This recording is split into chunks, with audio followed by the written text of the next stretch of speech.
Bow. Spread out. Let's go live on Instagram early. Let them know what go on. We back. Big salute to the people on YouTube live right now who are popping up in the chat.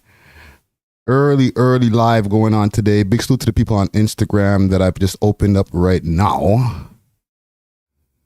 Pop up. We are on YouTube live right now. Let's get a discussion going on. Just came back from outside. It's hot out there. Got it nice and cool in the crib though. So let's get it popping. For all the people who are popping up on Instagram right now, we're on YouTube live right now. YouTube.com/WeLoveHipHopNetwork. Let's get it popping. AGB the Don, what up? I see you over here in the chat. Comment gang strong. Let's get it popping today, man. Got a lot of things to discuss. A few things I'll give you all a quick update before I even get into it. Tory Lanez speaks out. We're going to get into that. The big Suurp arrest. We're going to definitely get into that. What else over here? 50th anniversary is today for hip hop. Happy 50th anniversary hip hop. We got a lot of stuff to talk about. So let's get it popping for the people who are on Instagram. Pop out on YouTube. Let's go. Let's get rid of these Instagram people here. I'll do some quick shares here, quick fast. And for the people who are popping into the live, make sure if you aren't subscribed to subscribe. Hit the like button. That helps us with the algorithm. Lets everybody know that we are live right now. And for the people who are already subscribed, hit that notification bell. Put it to all on all devices so that you know you'll get the notifications when we go live. It's important, you know what I'm saying? But yeah, make sure to hit that like. Let's work that algorithm, you know what I'm saying? Let's start this with 20 likes and see where we go from there. You know what I'm saying? Carmen Gang strong. Big salute to the sponsors. Diamond Club with delivery all over the GTA. All right. Hit them up on their Instagram page, Diamond Club _Canada. I got a can of cans. I'm about to, pour something up from that. You know what I'm saying? But they got that. They got pens. They got edibles. They got everything that you need. All right. You can find them on the 7 Days of Weed website or on the Leafy Things website. Big salute to Diamond Club. Always keeping me toasty. So I got a few things I want to talk about. Let me see. I want to make sure I get through everything, all the announcements. Oh, quick thing before I even get into any of these subjects here today. We're going to be taking a 2-week break from episodic episodes of the podcast. I don't know if that makes sense. Well, I'm going to be taking 2-week break from episodes of the podcast. So we're on the road to 400 episodes right now. We're on episode, let me double check here, 394. Okay, we put out 2 episodes a week religiously for the last, I don't know how many years, going on 7 years. So, every once in a while, the boy Friday Ricky Dread needs a little break. Doesn't mean that we're not going to be doing any content at all. We'll still be putting out lives, and there will still be some vlogs and some content that's being put up onto the members section of the YouTube channel as far as interviews and stuff like that. So we'll definitely be keeping the YouTube channel stocked up with content. But as far as weekly episodes that you hear on the audio platforms and you also see twice a week on Monday and on Thursday, going to be a break for 2 weeks. And then after that, we'll be back. You know what I'm saying? Fresh and improved, new and improved, refreshed. But yeah, putting on 2 weekly episodes is definitely a task. I'll say that. It's a blessing. You know what I'm saying? But most of the podcasts that I do admire, like not the Brilliant Idiots. Brilliant Idiots only does 1 episode, but Joe Button podcast, New Rory and Maul. Who else does 2 episodes a week? I know Joe Rogan does like maybe 3 episodes, maybe more than that a week. the Higher Learning podcast. I listen to that as well with Van Lathan and Rachel Lynn Lindsay. They do 2 times a week, every Tuesday and Friday. So we've been consistently giving y'all 1 episode a week for, I don't know, maybe 5 years. And then on year 5, we just ramped it up, started going into 2 episodes a week. It used to be every Thursday we drop an episode. Now it's every Monday and Thursday. So I say all that to say, man need a break. Man needs a little rest, little vacay. You know what I'm saying? But we'll be back. Definitely with more episodes for your head top. But I just want to get that out of the way quick, fast. Hip hop's 50th anniversary. Let me see if there's some stuff on this, some articles that we can find on the Hip Hop 50. And how's my audio sounding quick, fast before we even continue the talks here? Because I want to make sure that the audio is crispy, not just like you know what I'm saying? I'm very meticulous when it comes to this this content game. I don't want to have some okay audio. I want it to be crispy. So give me a thumbs up if the audio is good. I will be doing a quick double check once it pops up here on my screen here, but let me know if the audio is good in the comment gang. Comment gang, strong. Who's in here? Andrew Koyas, Down to Earth. What up? Erno Banks, Mess the Hero. We out here, man. Early shit. You know what I'm saying? But yeah, I was saying 50s hip hop's 50th anniversary. You know what I'm saying? I guess what's the date today? August 11th, 2023. 20 years ago is when this hip hop games, or sorry, 50 years ago is when this hip hop game started. Right? Back in that date, August 11th. I can't say for sure the exact date because I wasn't there, obviously, but let me see here. Because they say DJ Kool Herc was the originator of hip hop, the pioneer. He was in a park there in the Bronx. I think it was Cedric Ave, right? And he played the first hip hop song. But there's accounts that go even before that when it comes to rapping. You know what I'm saying? But as far as the art of hip hop, so I want to pull up some articles here, and definitely give a happy 50th birthday to hip hop. Hip hop has definitely done a lot for all of us, whether you're an audience member, somebody who works in the industry, you make music. You know what I'm saying? It's something that is, we wouldn't be here. Okay, there wouldn't be a We Love Hip Hop network. Okay, if it wasn't for the birth of hip hop 50 years ago. So let me see what we got here. Richie. So hip hop's 50th anniversary is Friday with concerts and let's see, opinions. So hip hop has shaped fashion, dance, visual arts, and even one hip hop scholar, Michigan State University professor Immerse Blasibla said, has led to sports that to a sport that has received global recognition at the Olympics in Paris. Yeah. There's breakdancing now in the Olympics. With the anniversary comes considerable reflection, including conversations about the accomplishments of the cultural movement, considerations of what it has meant over the past 5 decades, and contemplations about where it's going next. Let's get some history.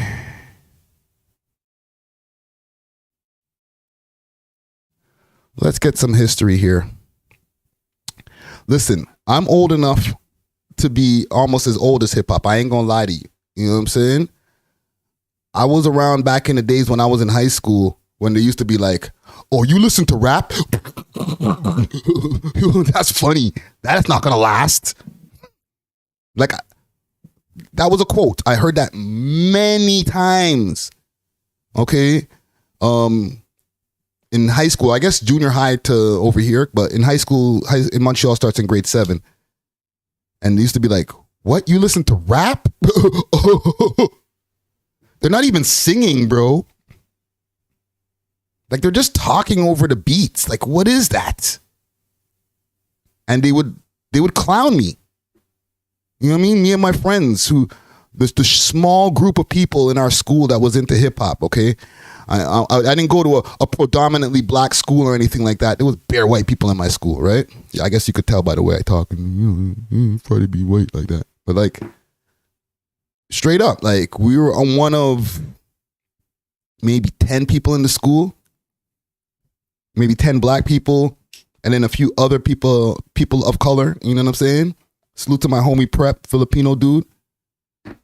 We was listening to Dougie Fresh and the Get Fresh crew. You know what I'm saying? I had that album or the tape, The Greatest Entertainer Alive.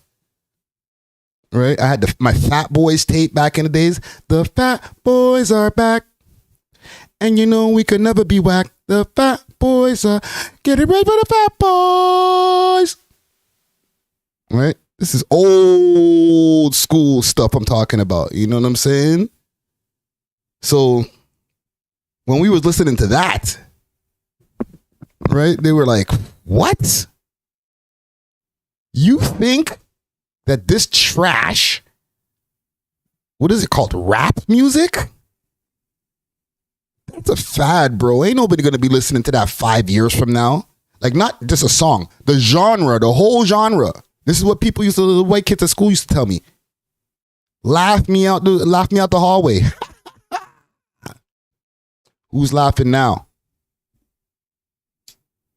Some of those same people from back in my high school converted from metalheads to listening to Limp Bizkit and all those other guys that started assimilating and appropriating hip hop culture.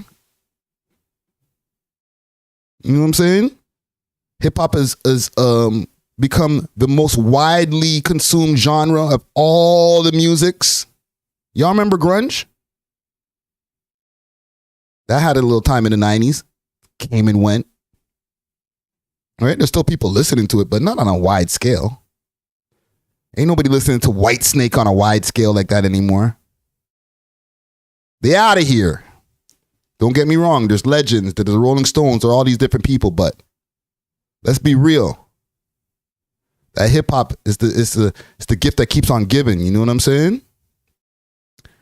There is some history point here. 1 second. So it says here, the phenomenon has threaded through society since it was born in the Bronx in 1973. Hip hop is on radio. Give me a history. How about this? Hip hop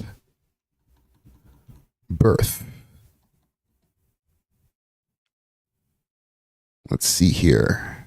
So, the birth of hip hop is believed to be back on August 11th, 1973. Y'all can see that on the screen?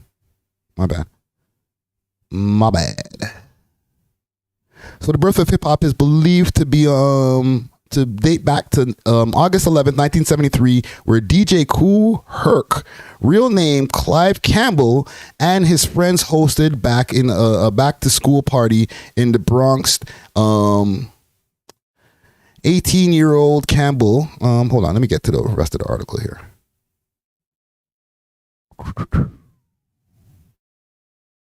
Let's see.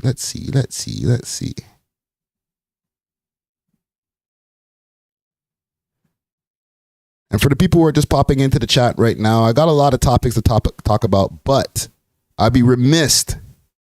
We wouldn't be a hip hop network if I didn't stop and really, really salute this genre that has kept us eating. You know what I'm saying?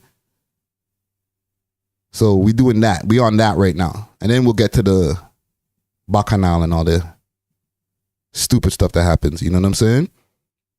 7 things you never knew about hip-hop history in America. Let's see. What are 7 things we didn't know?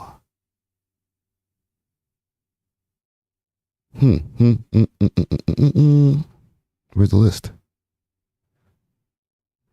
In 1979, the Sugar Hill Gang rappers produced hip-hop's first commercial successful hit, Rapper's Delight. I knew that. DJ Kool Herc and the Pedo and Grandmaster Flash are also recognized as hip-hop's founding holy trinity, according to The Guardian. That sucks that Bambaataa in there. He's a trash bag human.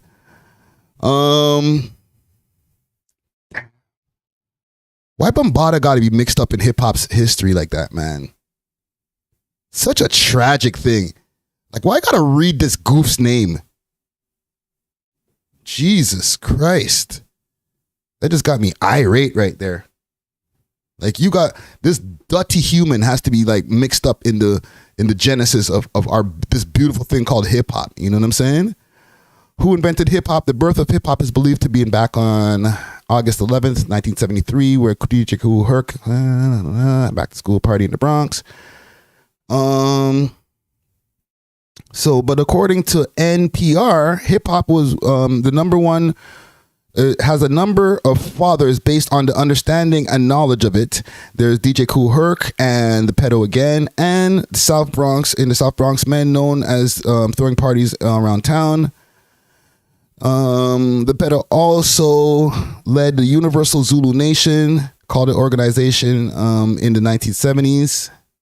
DJ Kool Herc and the Pedo and Grandmaster Flash were also recognized as hip-hop's founding holy trinity.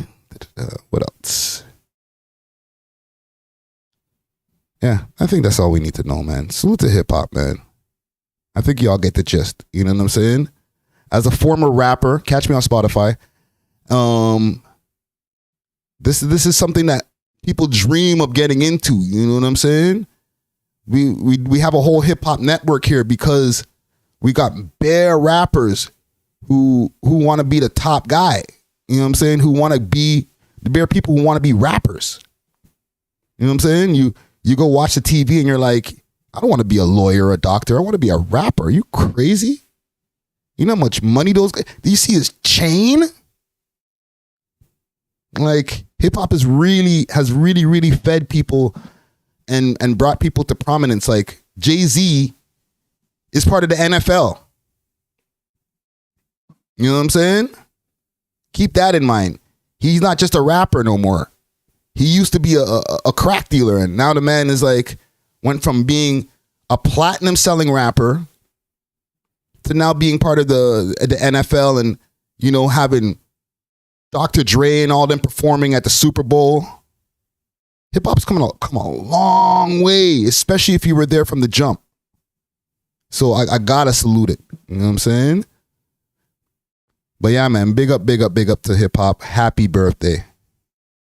So, okay. We got that out the way. We can get to some stuff now. Tory Lanez. Tory. The boy Tory Lanez has spoken after he has been sentenced to 10 years. Okay, and some of the people are saying here with his 10-year sentence, there's been some more news that has come out. Let me see if I can pull up something in the background here for the boy Tory. I might have to reopen my Instagram. God damn. Yeah, the thing is with Tory, they said that he had over 300 days already in. So that's a good look. Jesus Christ. Let me log into my Instagram. Give me a second, gang. Let me log in. I'm going to have to do some things in the background so y'all can't see everything that I'm doing over here. Give me a quick second. And salute to the people who are just popping in right now. Tory is I actually titled this video, Should Tory Tell? Okay. There was a statement that he made when he was in the courthouse. He said, "I'm sorry." And everybody was like, sorry for what? What is he sorry for? What does this mean? And people were starting to speculate, was he sorry for shooting Meg? Because if that's the case, Why did you wait till now to say something about it? But I don't think that he was saying sorry about shooting Meg. And he made sure that he confirmed this himself. 1 second here. It's just giving me some problems. God damn. Hold on. Let me go into Instagram for my other page here. Instagram. Hold on. I'm going to pull up the Instagram on the screen for y'all here. Because he did make a statement. Just give me a second, gang. Pow. Pow. There we go. There we go. So I posted this. Where did I post this? I think I posted it on my personal page. Follow me on my personal page, Friday Ricky Dread. Let's see if we could find the statement here. Bow. So he says to the umbrellas, I have never, let me pull it up over here so I can read it better. I have never let a hard time intimidate me, and I will never let no jail eliminate me. Regardless of how they try to spin my words, I have always maintained my innocence, and I always will. This week in court, I took responsibility for all verbal and intimate moments that I shared with the parties involved. That's it. In no way, shape, or form was I apologizing for the charges I'm being wrongfully convicted of. I remain on the stance that I refuse to apologize for something I did not do. I faced adversity my whole life, and every time I looked like I would lose, I came out on top. This is nothing but another moment of where my back is against the wall, and I refuse to stop fighting till I come out victorious. Tough times don't last. Tough people do. To my family, friends, and umbrella, thank you for your continued support. See you soon. Tory Lanez, dramatic reading by Friday Ricky Dread. So he says he didn't apologize when he was in the courtroom for shooting nobody because he ain't shoot nobody. It wasn't him. Okay? People been on this like, yo, what's he apologizing for? Now you apologize, bro? Now that they gave you 10 years, now you apologize? Now, my whole thing with this, and I asked this in the beginning of this, as the title of this, should Tory Lanez, if he didn't do it, actually say who did?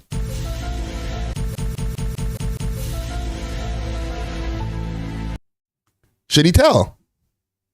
Should he just start spilling the beans?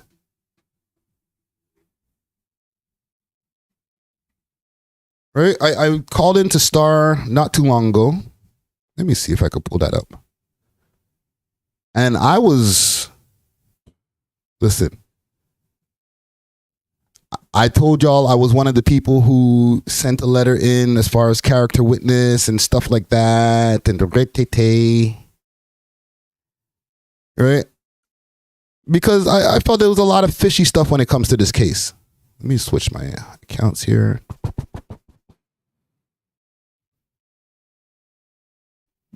All right, so I wasn't completely on the, throw away the key. You know what I mean? He's guilty. But if he's not the one who shot her, and there was only, 4 people there, the driver, Meg Thee Stallion, Chelsea Nicole. So would it be not gangster for him to be like, listen, fam, it's not me, but I know who did do it. Okay, I'm basically asking y'all, is it okay for him to snitch? Like, y'all are going to be looking at me crazy, like, what are you talking about, Friday? But the man's about to do 10 years. He ain't no street nigga. You know what I'm saying? Let's see what y'all saying in the comments. Juicy Hamburger. I would if I was him, laughing my ass. There's a lot of people who will be like, listen, fam, I didn't shoot that chick. Okay, but who did? All right? I had some theories. Let's let this pass here. I had some theories. Let me see if I can pull it up here. Salute to Star, aka Toy Terrain. And Star, please. I think they're very important. But here's my take. And it might be a hot take. Don't come for me, Star, when it comes to this, bro. Like, just relax, okay? Relax. I'm not going to use too long of the content, just a few seconds. I'm transforming the content, so no strikes, please.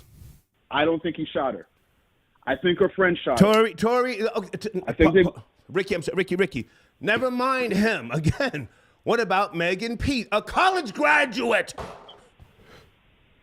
Come on. Yeah, maybe her and her friend need to figure that out. You know what I'm saying? With woman-on-woman crime, woman-on-woman battery. It happens. Right. It doesn't make it right. But, you know, if it was a domestic issue where Tory was beating the shit out of her, then maybe we could talk about that. That's definitely wrong. But a lot of people believe that it was Chelsea who shot her. They were fighting over the beat.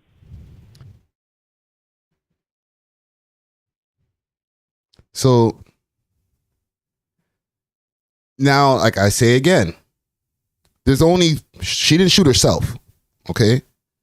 And this is in no way me trying to put this on Tory in any type of way, okay? So just let's be clear on that. Because he's maintained his innocence. He's made his statements. He said, y'all got the wrong person, and what I was apologizing for in the court wasn't for shooting nobody because I ain't shoot nobody. Right? So if he didn't shoot her, and then the only other solution is Shorty there, Chelsea Nicole, because nobody's saying it was the driver. Nobody's like, nah, it was the driver who did it. The driver seems like he's the only one that was sober that night, because obviously he was the driver. But at the same time, if it wasn't Tory who did it, is it okay if he tells who did? Let me make a poll here. Should Tory,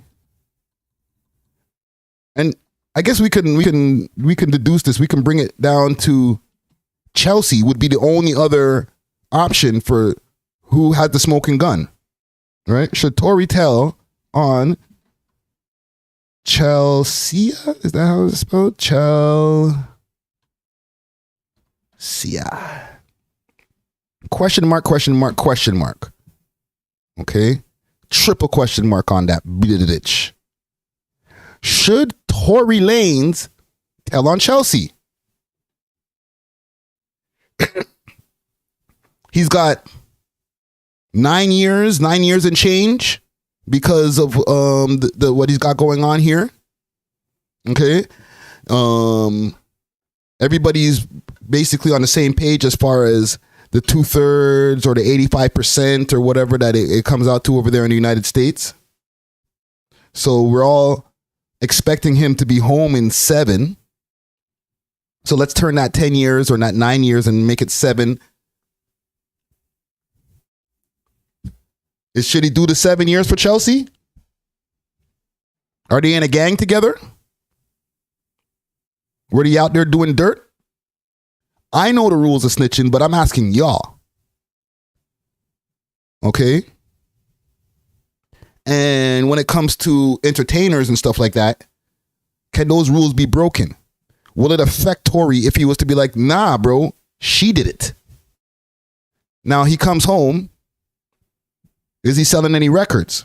Or they're like, nah, ain't that the nigga Tory Lanez? Tory what? The nigga who said who's almost shot the chick and then snitched on a bitch? Tory? Soldier Boy voice. You know what I'm saying? Like, is that a thing? Like, can you be like, nah, man, it was Chelsea. I seen the whole thing. I had to grab the gun out of her hand, empty out the clip, shot that shit in the air. Pop, pop, pop, pop, pop, pop, pop. It's like, what are you doing? You hit her. Yo, B, chill. And then the boy them came. Whoop, whoop. He's maintained his innocence from the time he did his first live. And he was talking about, oh, Rock Nation called and said, yo, you better not say what happened. So then what happened? Now that they got you locked up behind bars, looking down the tunnel, in the beginning of the tunnel of 7 years. Right? Now that you apologize, but not for shooting nobody because he maintains he's innocent. So should he just be like, listen, fam, you guys really want to know? It was fucking Chelsea, bro. Excuse my language. I know it's early in the day. It was her, man. It was her. Right? Gunna's cool. 6ix9ine just did a tune with Kodak Black. With the one exception of the LA Fitness. He's been alright. I'm not trying to tell people to go snitch. But I'm just saying, in these days and times, in hip-hop's 50th anniversary, seems like snitching is not the worst thing that can happen to a rapper now. You feel me? If that's considered snitching. Juicy Hamburger says he might make it worse by snitching.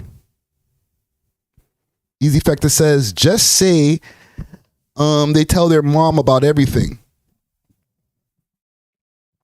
Listen, fam, what I said here in the Star Report was about their solidarity. Okay? These two girls ain't snitching on each other. Like if it's Chelsea, let's ponder this for a second. If it's Chelsea, okay? Let's find a picture of Chelsea. The beautiful Chelsea Nicole. Tory Lanez. Chelsea.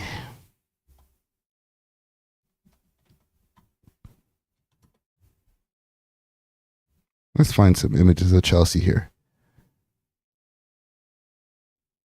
Where is Chelsea? Where is Chelsea? There she is. If it's Chelsea and Megan and her are best friends or ex-best friends, but they were best friends at the time. I know that Tory allegedly had paid her off, or people had said that he had paid for her legal team and stuff like that. But who's to say that she still wouldn't hold on her friend, her day one? And her day one's not going to hold her down. Yeah, girl, I know you was wilding, but no, we ain't gonna throw ourselves under the bus for this nigga. This Canadian nigga? Girl, I know you shot me, girl, but listen, fuck that nigga. It's hot girl summer. We ain't gonna let anything get in the way of hot girl summer. You know what I'm saying? Like, it's fine. We can get past this, girl. But just never do it again. Listen, fam. Jay-Z shot his brother. I just watched the whole Hello Yassine special, and Jay-Z and his brother are on good terms. You know what I'm saying? They're still cool. So why couldn't Chelsea give what's her name, Mega Footas, and be like, listen, I ain't gonna let you go to jail. You ain't got money like that, Chelsea. You can't hold on that legal advisory to fight that case. Put it on Tory. Put it on a little Canadian nigga. Get his ass out of here. Okay? So now when you're working with that, plus Rock Nation, right? who will help bury the body. What you gonna do in Tory's case? You gonna hold it down? We're not in the streets right now. He's dealing with the music industry. He's dealing with the quote unquote powers that be. Meg's about to have a super come up right now. You know what I'm saying? She got a new body. She's ready to go. She's been waiting for this trial to be over. She's about to roll out. Roll out. Roll out. Right? We ain't got time to be doing no jail time. I need you, Chelsea. I need you. You know what I'm saying? Remember, Chelsea dropped a diss track. Why would you drop a diss track if somebody ain't lying?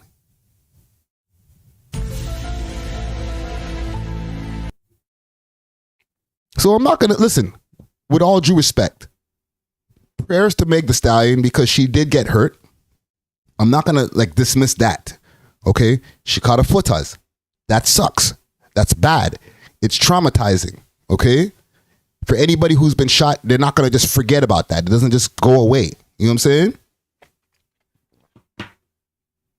But Tory said he ain't do it.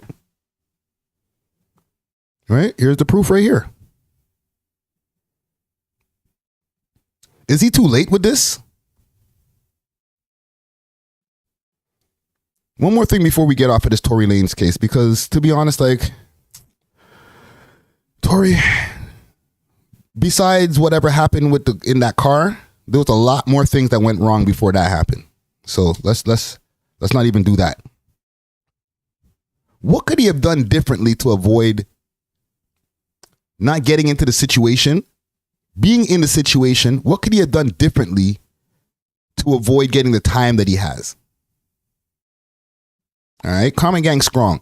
What could he have done differently as far as in the legal representation, the way that he represented himself in the public? There's a lot of different mistakes that he made along the way that even if innocent, that he can still catch a guilty plea. It's all about proving it beyond a reasonable doubt. You know what I'm saying? Maybe his only option was to get on the stand and be like, nah, B, it wasn't me. It was her sitting right there with the weave. That one right there. Next to the tall one. No, not the tall bitch. She can't shoot herself. The short one right there. Seen her. She had the green gun in her hand. She was like, bitch dance. And then I had to stop her before she killed the chick. Make sure thank me. You've gone too far. All right. Because other than that, he just makes him look crazy. It makes him look crazy. Where he's like, nah, B, it wasn't me. It wasn't me. I swear. Somebody popped out the bushes, like Dusty be saying.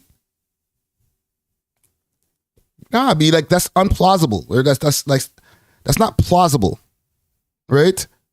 That somebody jumped out the bushes. There was 4 of y'all in the car. 1 of y'all got shot. And one was the driver. So there's not really much to really to be else. Who else could have been? No, nigga, it was her. If it wasn't you, then it must have been her. So say that, nigga. Say that then. Right? Hear me now encouraging a nigga to snitch. Do whatever you want, Tory. But I'm saying this could be easily solved. No, wasn't me. Was that bitch. When could I go home? All right. Got it all wrong. It was her. All right. It's just that easy. Boom. You're home. Not even deported. Nothing. Okay.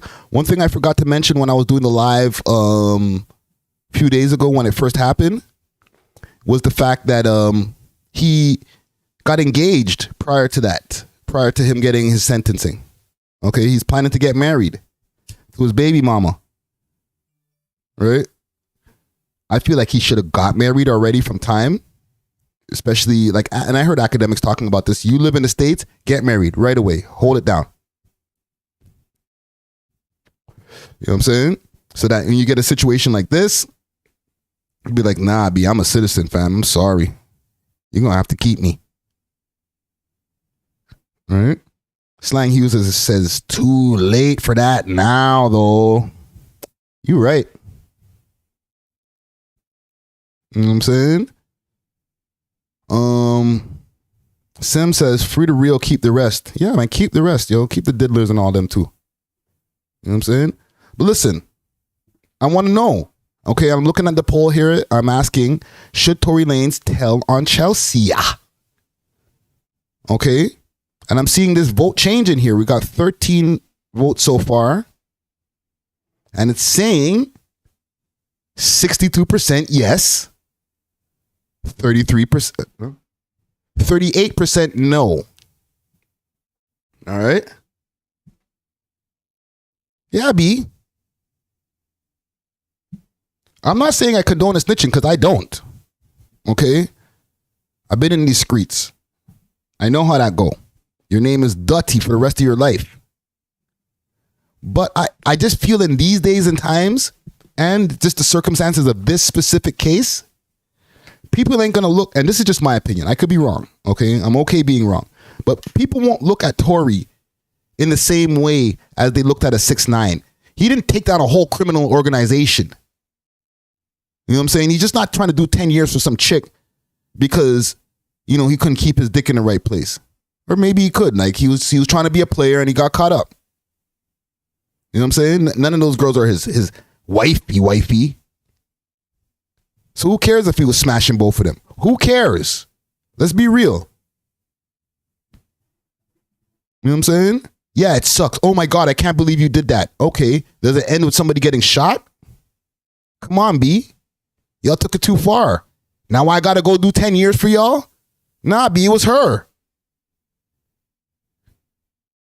Niggas ain't gonna understand that. Niggas will be like, oh, Tory, bro, I thought you were gonna hold it down. You're not a real nigga.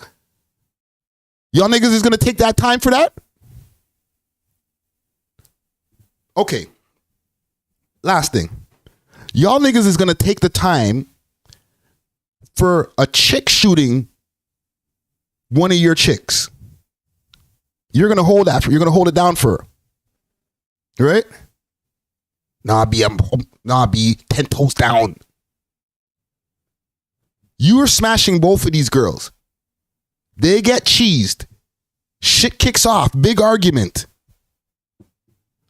One of your side thing shoots the main thing.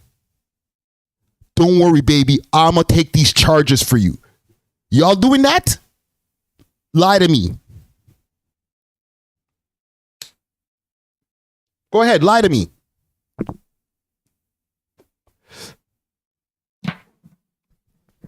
Because I know there's niggas who are into some real shit and they're not even trying to take that time. Far less more, oh, I'm going to take some time for some bird. Come on, fam. Let's be real. Tory, you have a choice, bro. I don't condone a snitching. But in this situation here, yo, B, it wasn't me, fam. I'm not taking the time for this bird. Just because I'm smashing both of you guys? Now I got to do 10 years? Yo, it was her. Stop being vague about it. Stop dancing around it, B. Just be like, nah, fam, it was her. Chelsea, Nicole, whatever her new last name is. Then you'll be out of there.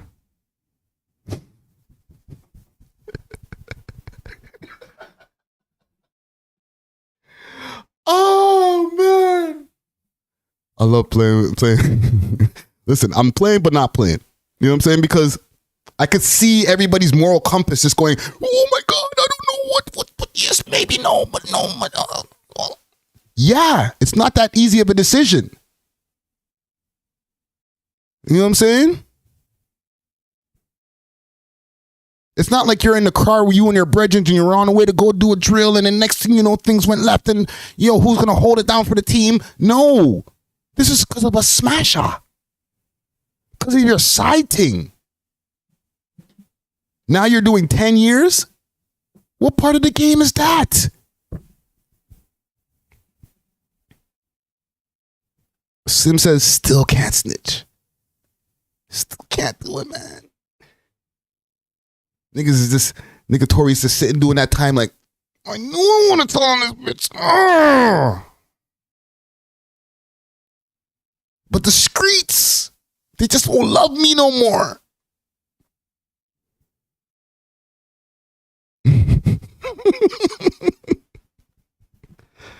Listen, man, salute to Tory Lanez. Yo, Juicy Hamburger's like, yes, he's in the cell like, oh, I just want to tell on this chick right now. Like, why do man them always gotta be like, come on, B, you can't do that though, B. That's because we snitching, B. So what, man? Come on, man. Let me get out of jail, bro. You know what I'm saying? Listen, if they gave him the full 22, he would have been like, yeah, it was her. Bro, okay, jig's up. Okay, I'm sorry. Jig is up. 22, what? 22? Judge, it was her. It's because he caught the 10. He was like, I'm sorry for what I said. Not for shooting nobody, but for what I said. We were drunk. You know what I'm saying? So salute to Tory Lanez, man. Hold your head, bro. I hope he wins that appeal, okay? Because innocent or no or not at this point, like the whole thing just went left. It's all got derailed. Nobody's to be trusted, okay? With all due respect to Meg, even if he is guilty, free that nigga, bro. You heard that? Down to earth, you heard that? Even if he's guilty, free that nigga, bro. Let him come home, fam. This whole thing's a wash, bro. Trust me. Before I get off of this, 69% says yes to should Tory Lanez tell on Chelsea, and only 31% says no. Yeah, I mean, niggas like, yo, let me get off of this, B. Screw this bird. Let's get out of here, fam. Let's go back to the party, bro. What's going on at Club Live? The hell? Anyhow, there's been some things that I posted here also on my personal page. Clout. They do it all for the clout. They do it all for the clout. Lil Tay. Y'all remember her? From back in 2017. This is around the time when we first started the podcast. And there was a bunch of different people who popped out of the woodworks that were just doing internet stupidness. Her, Whoa Vicky, the Catch Me Outside girl got a record deal around that time. Bunk Gang.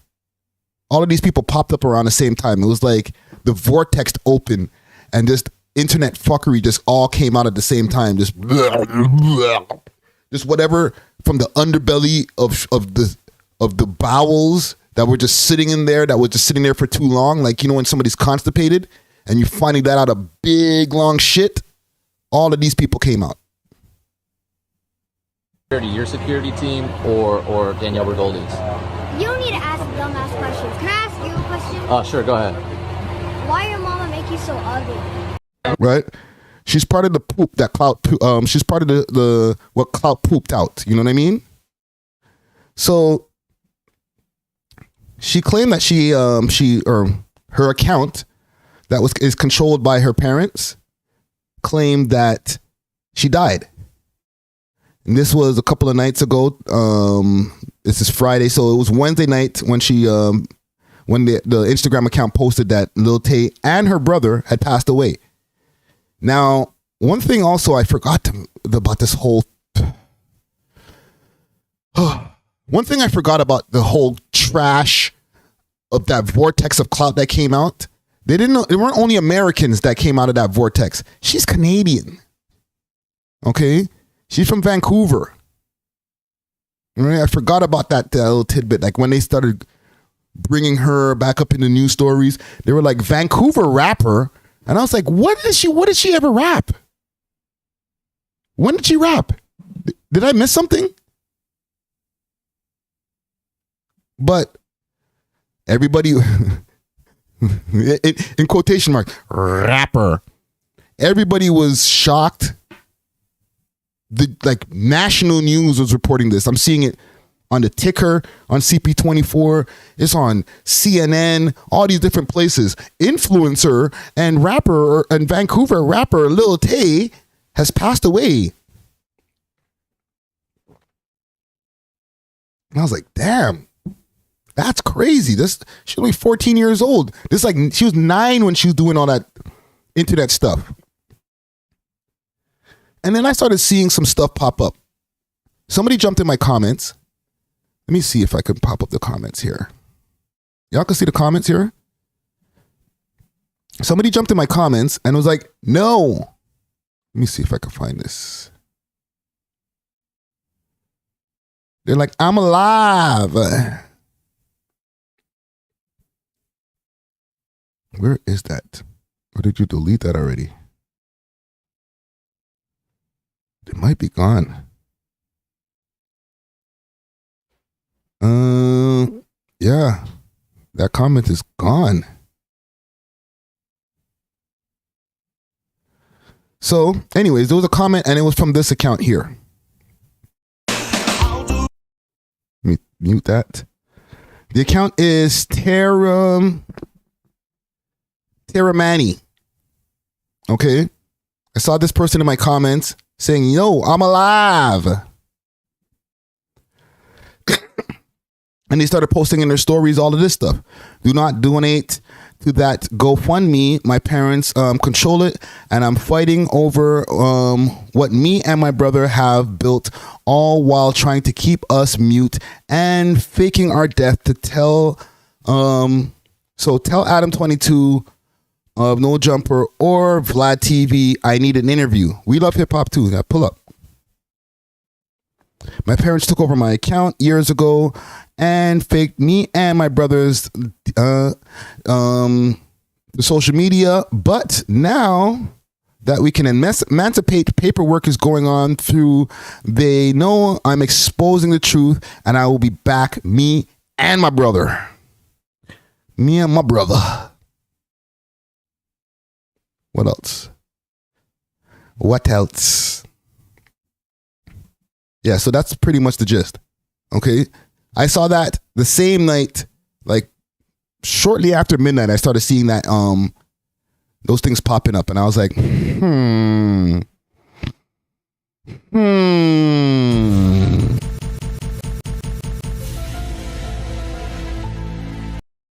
Right? And I was like, you know what? I'm not gonna take down this post yet, because let's just make sure. Okay. You know, I was like, it's tragic that like such a young person had passed away. But it also wouldn't be the first time that somebody in the social media world, the YouTube world, any of those worlds had faked their death. You know what I'm saying? This has happened before. I've seen this. I've watched this movie before. So I kept my eyes open and my ears open. And then the next day, TMZ finally reported. And here's the thing. TMZ never reported the first time. If you really take it in. A lot of news outlets reported it. But when it first happened and somebody sent me a DM, they were like, yo, Lil Tay passed away, yo. And here's what Lil Tay said. I'm not dead. Right?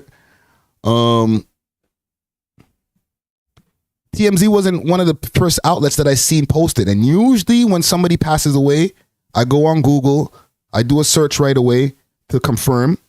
And if I don't see TMZ post it, I look for another reputable source, maybe Variety, CNN, all these different places was supposed to be reputable sources. But after now, I don't know anymore. Because TMZ never really jumped on that, right? They were like, And they started doing investigation. They started checking the police department over there in Vancouver to see if there was any bodies that, or any reports of unaliving of a 14-year-old and her brother. There was no reports of that. From Vancouver police didn't know Nathan. Okay. Same thing with LA, because they live between LA and Vancouver. They didn't know nothing. So TMZ wasn't really ready to jump the gun and be like, no. Let's confirm it. She's out of here. And then she contacted TMZ and says, nah, I'm not dead. I'm alive. So there's a whole correlation that goes on with this whole thing here. Okay. And she made a statement. I think she's going to probably do an interview soon. Right. Don't be surprised if she pops up on No Jumper or one of these places. But you're going to start seeing her do more press soon. But I did hear some other things while I was doing my research. Let's see here. Lil Tay Crypto. So Lil Tay Crypto Hawking ex-manager denies hoax on her brother. So Lil Tay Hawking, ex-manager, blames bonkers death hoax on her brother. Let's see her.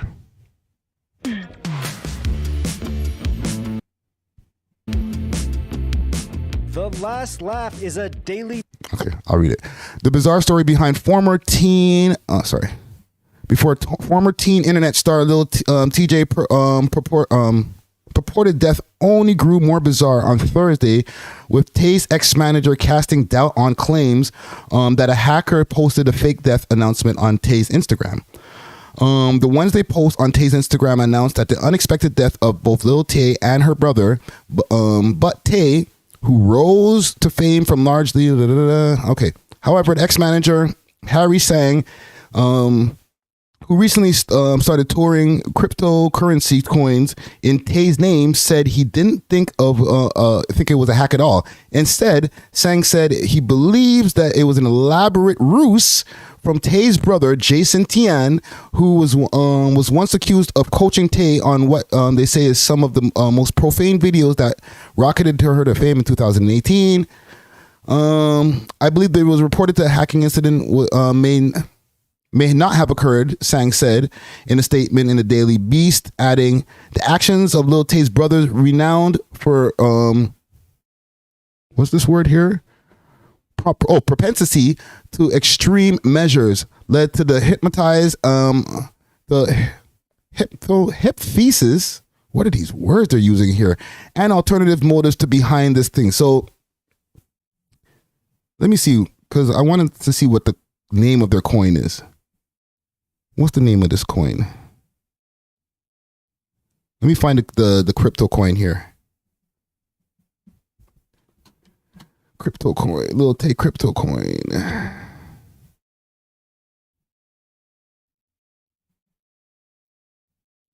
Let's see. So Lil Tay released on Thursday. Get this ad out of here. So Lil Tay Crypto coin was released on Thursday, a day after the influencer's Instagram reported she died. What is the name of the coin? Okay.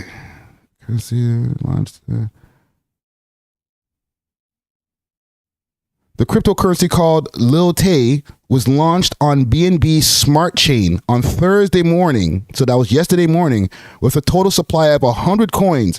So far, nobody has come forward to claim responsibility for the coin. All right. So she released a crypto coin on Thursday morning. When was this post? I'm alive. Thursday morning.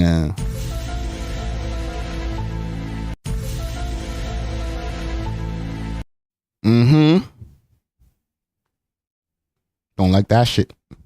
Don't like that shit over there. What y'all think, gang? Coincidence? Just a coincidence. You know what I'm saying? Road to Success says Friday's the mad scientist. You goddamn right. Ain't nothing getting past me, fam. I watch the internet. Like, what are the odds? And this is with all due respect. I know that they're probably going through whatever set of trauma, maybe that, you know, they're saying that the parents have been putting them through. However, what are the odds that you reported unalive on Tuesday, or actually Wednesday, and then by Thursday, I'm alive. And at the same time, you drop a crypto coin. What are the odds? I just, you know, just for my own personal consumption of knowledge, what are the odds? It could be a coincidence. Let's call it that. Let's just say it's a coincidence. Has nothing to do with each other. There's 100 of them available. So if you guys want to get in on some, let me see. What am I using for my crypto? I got a little crypto wallet here. What's the program I use for my crypto wallet? BitBuy. I use BitBuy. They say this is available. It launched on BNB Smart Chain. Okay. Let's find some Lil Tay Crypto. Lil Tay. Search not found. What? What if I wanted to buy some Lil Tay coins right now, B? What are you talking about? What? Where's the coin, fam? Do I gotta log into this thing?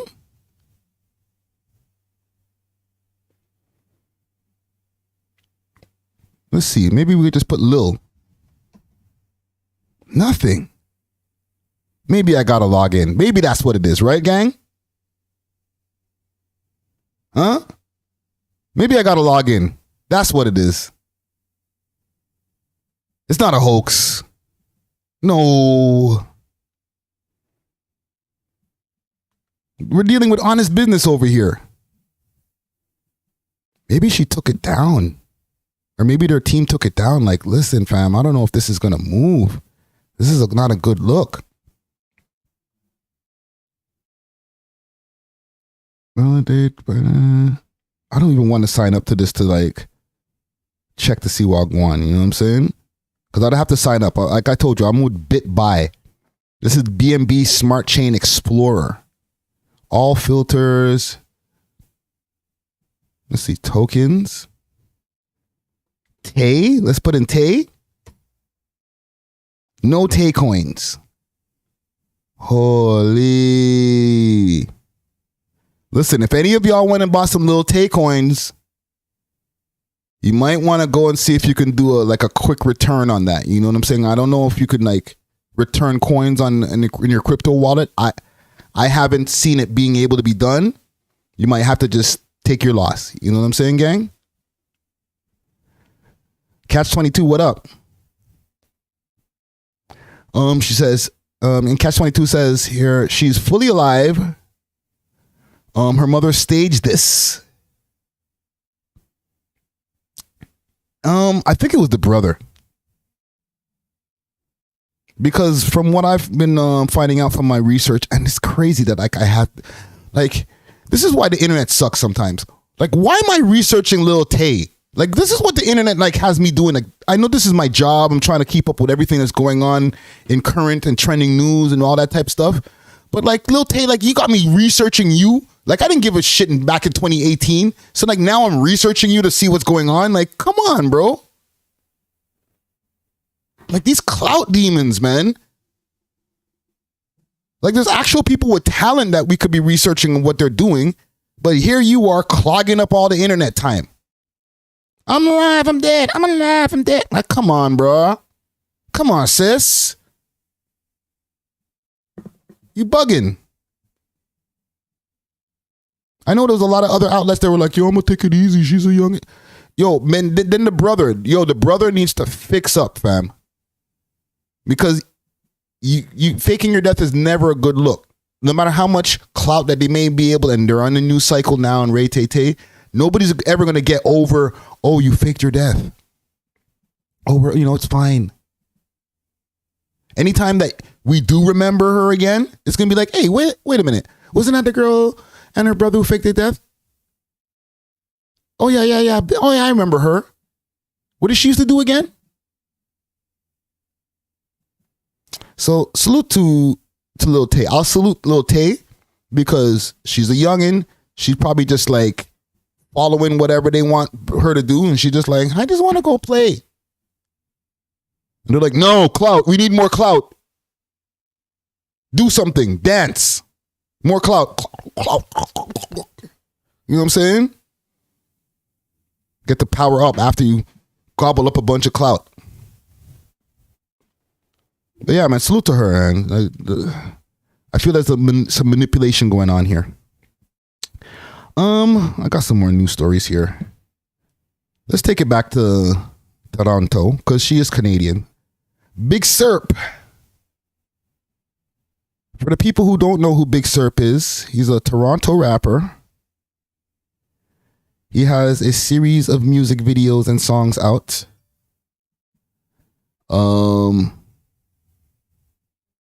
He's representing the West End. Where is this article? Did these guys already delete this? Oh, there it is. Found it.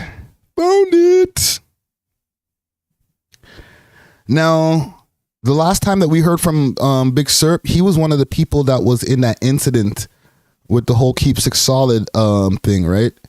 Hold your head to Keep Six Solid.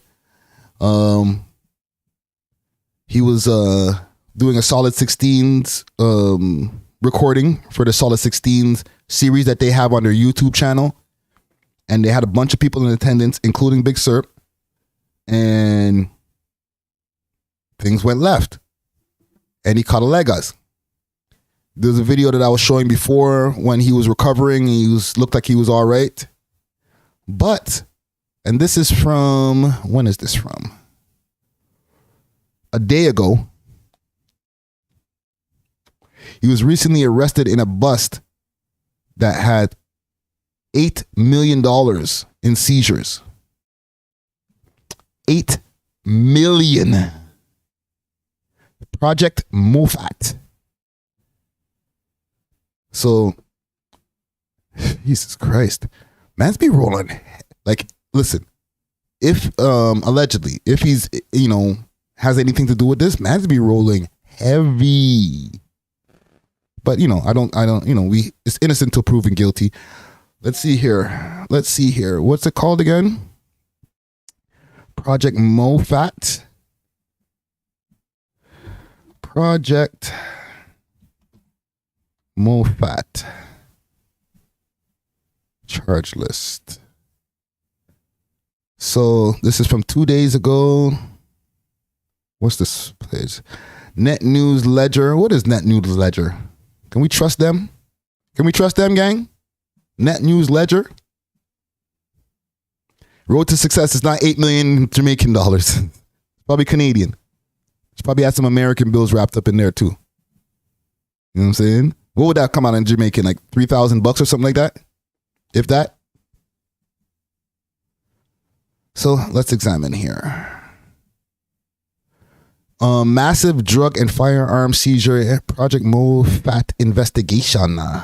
23 individuals charged with illicit and valued over 8 million in seized Toronto, Ontario, in sweeping crackdown led by Ontario Provincial Police, the OPP. Organized Crime Enforcement Bureau, Northeast Unit, and various OPP-led teams. 23 accused now faced combined total of 387 charges. Project Mofat was launched in April of 2023 after intelligence highlighted 3 separate crime factions actively involved in trafficking illicit and illegal across the Greater Toronto Area and Central Northern Ontario. During a 2-day operation in July 18th and 19th of 2023, the OPP carried out 14 search warrants across multiple cities, including Toronto, Vaughan, and North Bay. Warrants also extended to correction facilities such as Maplehurst Correctional Complex and the Collins Bay Federal Institution. Dang. So they were like, guidelines. So they were busting people in jail too. Dang. That's a major bust. So they're dragging people off the streets, kicking in doors, and saying, yo, you, out of your cell. You're arrested. That's a mod thing. A total of 29 firearms, that's light, predominantly handguns, large quantities of, including 42 kilograms of Fenty, 25 kilograms of Hiha, and over 260 tablets. Cash totaling $289,297 in Canadian currency. Road to success. It was in Canadian. And $1,562 in US currency, and 10 vehicles. For how many people? 23. 10 vehicles. Yeah,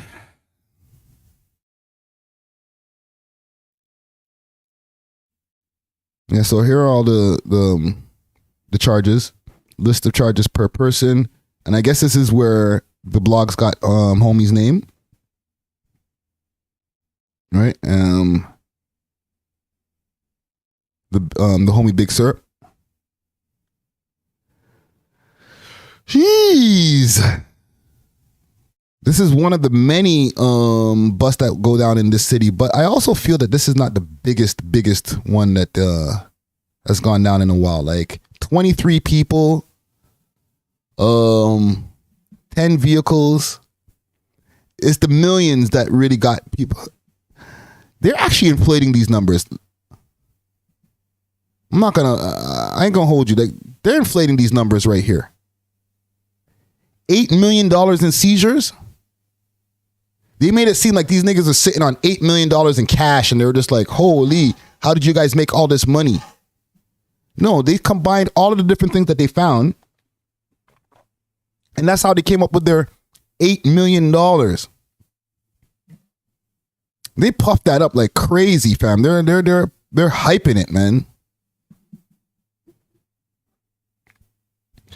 Peace Love says more charges than the NBA season. Nah. This is like, for the amount of people that they busted, and the amount, like, they found 10 cars between 23 people. With all due respect, they didn't mash down the biggest gang in the city. You know what I'm saying? 1 second here. Friday's gonna watch back and delete this video. What should he have done better in this situation? Sorry, gang. I got distracted for a quick second. I was reading something on Reddit. Somebody on Reddit said, Friday, you know you're gonna watch this back and delete the whole video. But to answer your question, what he should have done in this situation, they're talking about this video that's currently running live.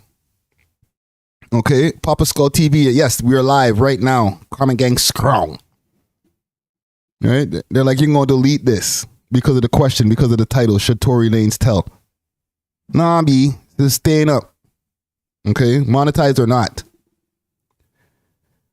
Franklin Fraser says it's easy to make 8 million. You just have to have the right people. That's facts. Yeah. I feel like they're making this seem like, yo, the streets are cleaner now. You know what I'm saying? It's safer now that we got all these notorious criminals off the street. Yeah. And salute to Big Suurp, you know what I'm saying? I just feel that they inflated the story to make it seem like they made a dent in the game. An $8 million bust. Nah, B. He'll probably be home just now. As long as he ain't murk nobody, you'll be all right. You'll be home just now. You know what I'm saying? This is in this country, they don't come down crazy on you for the D-rugs. You know what I'm saying? It's more for the burners. It's more for if you got a body.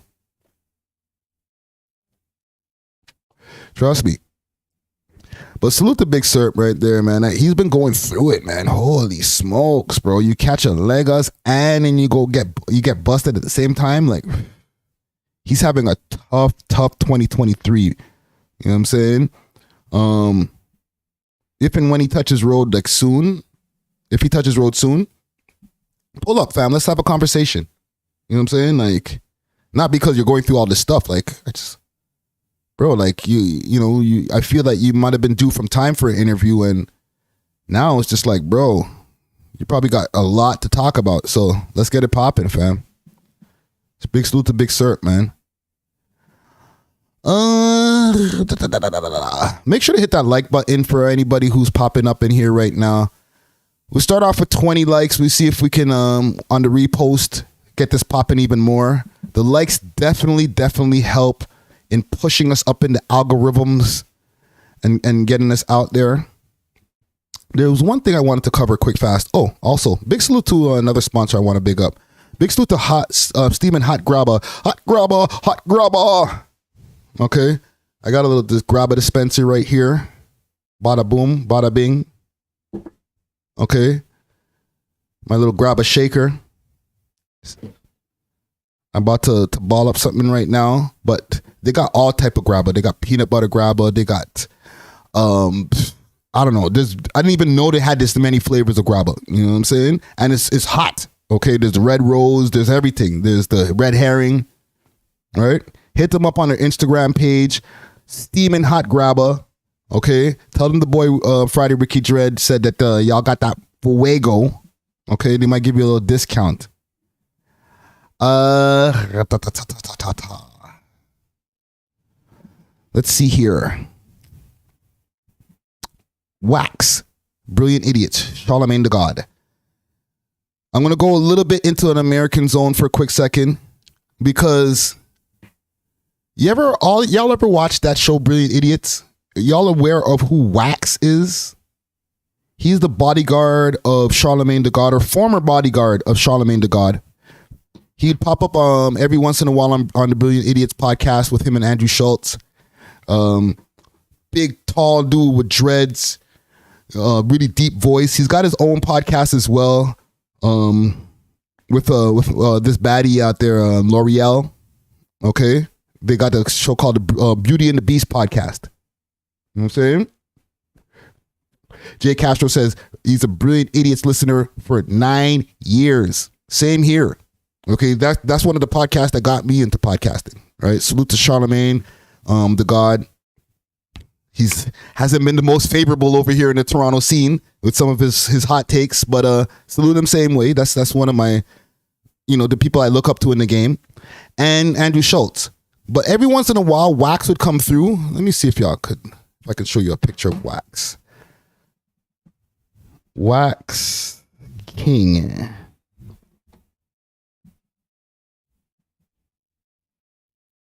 There he is. Actually, I gotta pull it up. I'm pulling up the wrong browser. My bad. Let's pull it up over here on Google. Wax King. Let's get some images here. So this is him. Him and his wifey, or ex-wifey, Carla Ramirez. And he used to pop up on the show all the time. He used to have some funny takes and stuff like that. And Charlamagne has spoke about it many times. He had a great story that I heard him talk about on Breakfast Club when Busta Rhymes had rushed him, or wanted to rush him. And it became like a pushing match between him and Wax. Okay, Busta Rhymes and Wax. Because Wax has been holding him down for many occasions. He came in shortly after the Can I Get a Drop time. Okay, y'all remember? Yo, Charlamagne, can I get a drop? Right, and Charlamagne had to go jogging across the street and try to get away from some of Funk Flex's alleged goons. So from them times, he got Wax with him. Wax is his homie from day one, apparently, you know, from back in South Carolina. You know, he's been with him from the time he was broke to, well, not now anymore, but he was definitely there with Charlamagne through the tough times. So all of a sudden, for the Brilliant Idiot fans out there, Wax disappeared. And these guys being Andrew Schultz and Charlamagne, never mentioned it. Nah, it's not that much of an X-Files sound. It's not that deep. But he never mentioned it. Okay, and the fans were like, what's going on with Wax? Where is he? And he was even like on my Instagram page, he'd respond to me posting him in the stories, especially when he had his weed company and stuff like that. So I was like, okay, Wax he's down with the people. Like you can get on to him, you know what I'm saying? But he went silent. He kept on doing his podcast, but they never mentioned why he never popped up on Brilliant Idiots ever again. Okay? And then this interview dropped with his ex-wife. I won't even say ex-girlfriend, ex-wife. Let me see. I think I got an actual link that can lead us exactly to where it is. I think I prepared a link here. And she was mentioning a little bit more about their relationship, and it kind of led me to think, okay, this is maybe why we're not seeing Wax anymore.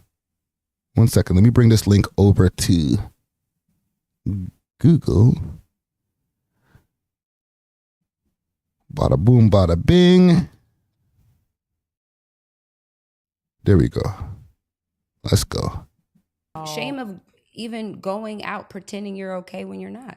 Yeah. Coming So back home. The shorty on the of like this one right here with the baseball cap, pretending that's his I ex. just get either cussed out or told something mean. Or I went to a wedding. And this is on the B Simone show. This is on B Simone's YouTube channel. Salute to B Simone, episode 72, just to give her some big ups, you know what I'm saying? I'm not just using your content, transforming it. I went to a wedding where Joe Rogan was there and all kinds of celebrities, and I was wearing so much makeup on my throat, right here on my neck, to cover it up because it happened that night before. But if you look at those videos and those pictures, you look I am so in love. Lord. So she had to cover up some marks around her neck. She was saying that her ex husband, father of her second child, had put some, he had put hands on her. Lord. So in love. Lord. You can tell us that we were next. Oh, we were next. No. We were next 4 months later. And it's like no one would know. And you're like also think this really strong woman would go through that. Yeah. This woman that has everything on her own. You know that can carry it on her own. But also I think when you have children, and at this age, I don't know if I was younger, would I have left? 1 second, gang. I did. I also have to admit I have my own home in Florida. I have my own vehicles. I had my own. You had the resources to. I had the resources. So maybe not so much in people, but I knew that I had it because I'm not close to my family either. After my dad passed away, so he filled the void there. He knew because again, he was. Now that I look back, I believe he was praying when he saw what I was going through when there was a friendship. So I think that if you're there, it's one, utilizing your friendships. Ooh, I leaned on those friendships hard, So she's breaking down to just some of the stuff that she went through in this relationship with Wax. And maybe if I had a therapist at the time, it would have been so much easier I will tell because you I would that have was had it. somebody to completely If dump it to. was not for But so you have experienced both. Yes. But you can be a good dad. Because what are they showing him? That's my thing. Like because some people have is the devil in disguise. Okay, right here. It became more than that. And she never really actually mentions Wax's name in this interview. We're just assuming. So Wax, if you see this, relax. I'm not trying to come for your head top, bro. Just chill. Met you in like the midst of, or we met you like right at the beginning of that. I was breakup. So I have an 18-year-old, and I said I'm having no more kids. I'm done. I'm never getting And now married. she got again. a whole toddler and a 2-year-old. So I'm living my life, and I moved to New York. I was an accountant for 6 years. I quit my job, and I take this leap of faith into the podcasting world. All right. I'm like, do we still they're talk? rowdy. We good audio? We're good audio? Oh, Jesus. Okay. So I decided that I'm going to take this leap of faith. I quit my job and I already started the podcasting space, but I wanted to do this. Saved, moved to New York for 3 months. And I had this friend and the friendship became more than that. Wax. We're together and it just seemed like the perfect person. It was like Dubai. Mumbleclot. Scanner search. Second gang. Oh, no. I know Dubai ain't the perfect person. It's just fun. Okay. No, you talking about right. the other guy, the nice guy? Oh, No, that's right. okay. Because everything felt. Oh, no, actually, I wasn't like Dubai. You're right. You're It wasn't because at that time it wasn't. It turned out to be Dubai. It turned into Dubai. Right? No, it felt perfect. This is, I think, when we all are we're not looking for something, and you feel like, oh, it's God sent, and we think it's God sent, but we don't take a second to sit back to question and be like, is it really God, or is it the devil in disguise? Jeez, that's what she called you, Wax? The devil in disguise, B? Holy. So I got into this relationship with someone that I thought I knew, but sometimes when you have friends, and even if you talk to them often, you're not asking the real questions that you need to ask.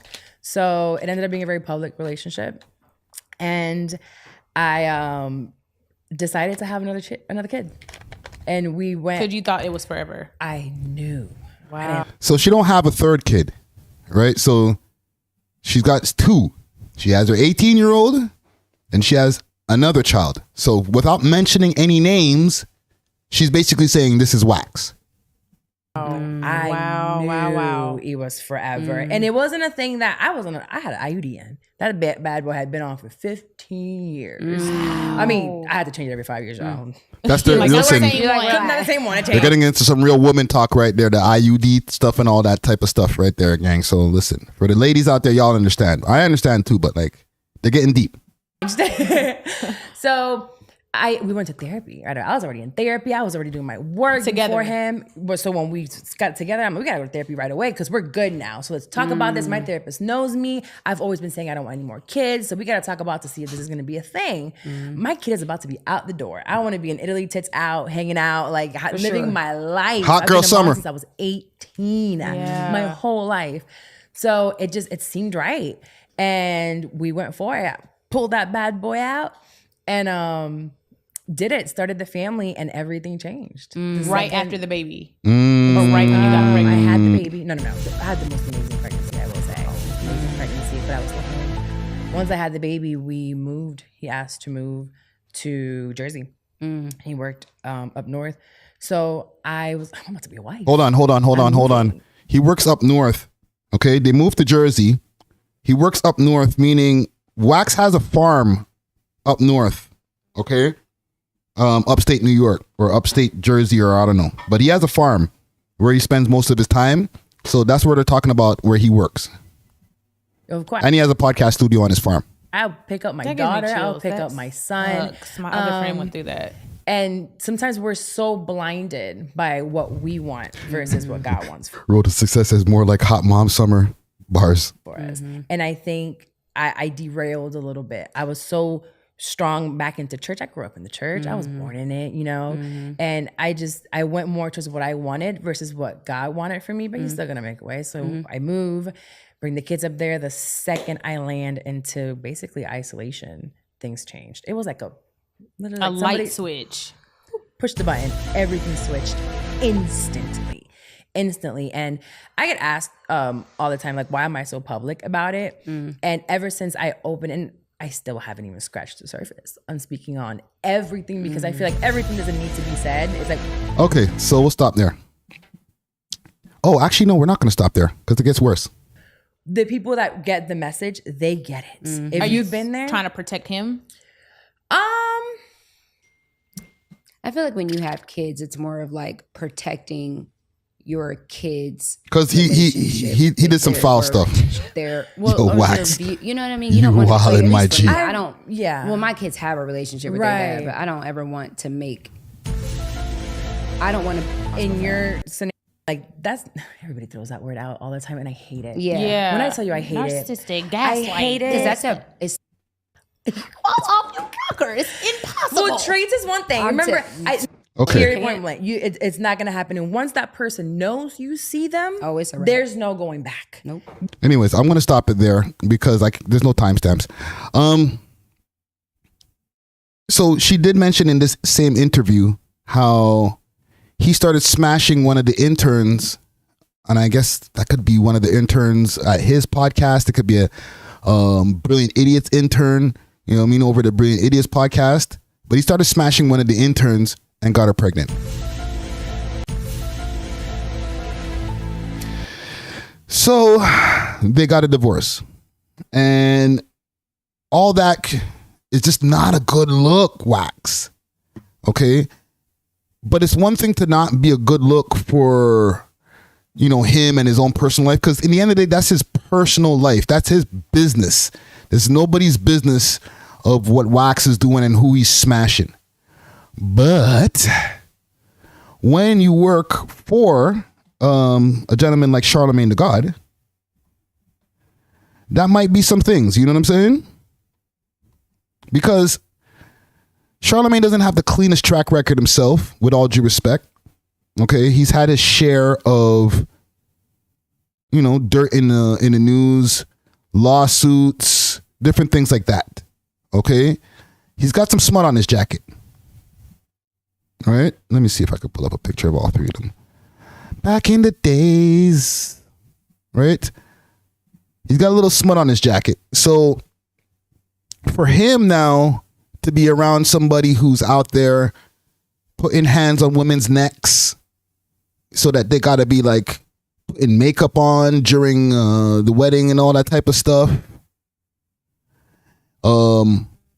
He's got the Black Effect Network. Okay. He's talking about mental health. He's healing people. He's exercising his demons. He don't got time now that his bodyguard, not just the person that, you know, they share a few laughs on the microphone on the podcast with.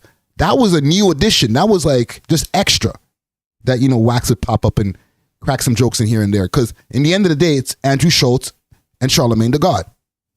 They're the host. Wax was just a bonus.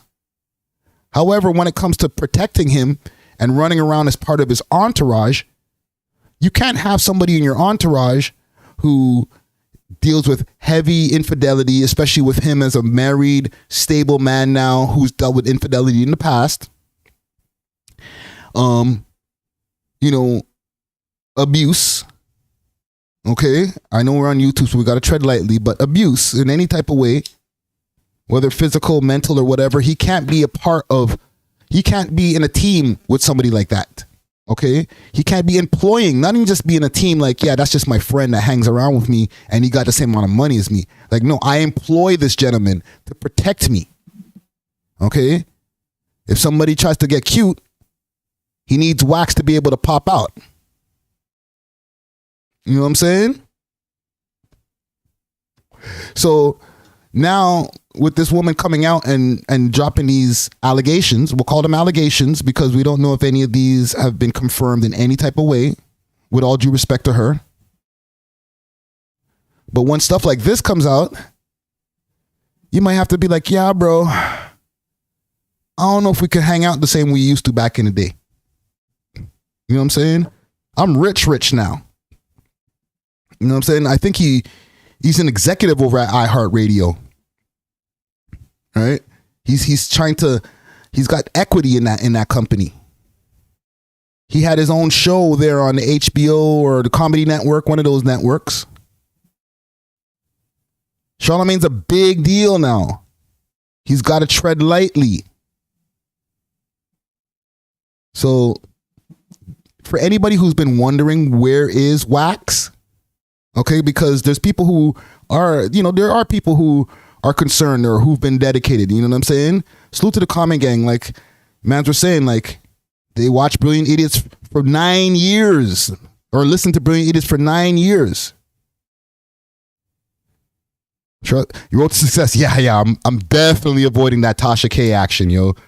Allegedly. You know what I'm saying? And I don't want, if I ever bump into Wax in the States, Wax is a big dude. Pause. Man, put his hands around your neck, squeeze the life out of you. Be like, I'm sorry, Wax. I'm sorry. I was just podcasting, bro. I ain't got time for that, bro. You know what I'm saying? I don't have to, you know what I'm saying? I don't have to do that. And the man be wearing gloves. He keeps gloves in his back pocket. For the people who really know. Wax keep a pair of gloves in his back pocket, just squeeze the life out of you.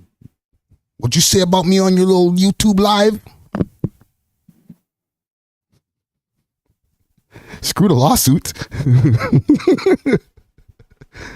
I don't want to get that Carla Ramirez treatment.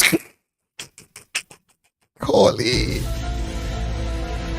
Keep your hands away from my neck, Wax. Chill. You know what I'm saying? Don't be coming up to me like, yo, can I get a drop? Huh? Yeah, bro. You can get a drop. Right there. Drop to the ground, bro. Get off of me. Get off of me. I'm in America now. But yeah, man. Salute to Wax, man. That's my guy.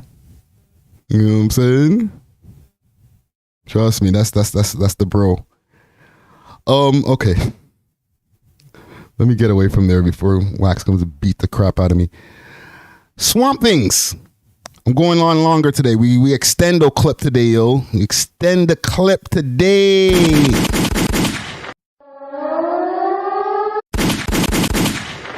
We're gonna keep it moving.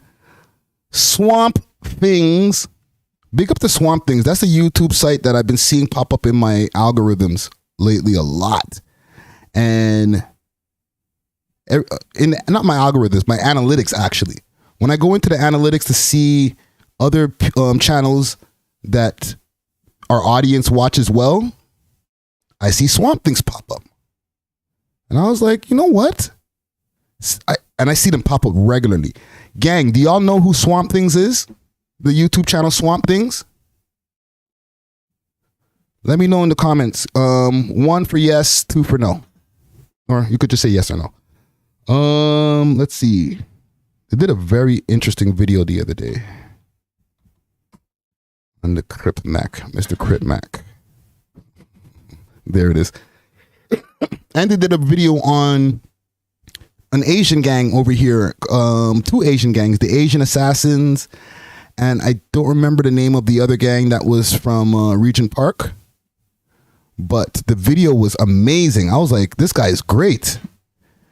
And he's not from here. I don't know what state he's from. So if you guys from Swamp Things do see this, you know what I'm saying? Holla at your boy. Let me know where you repping.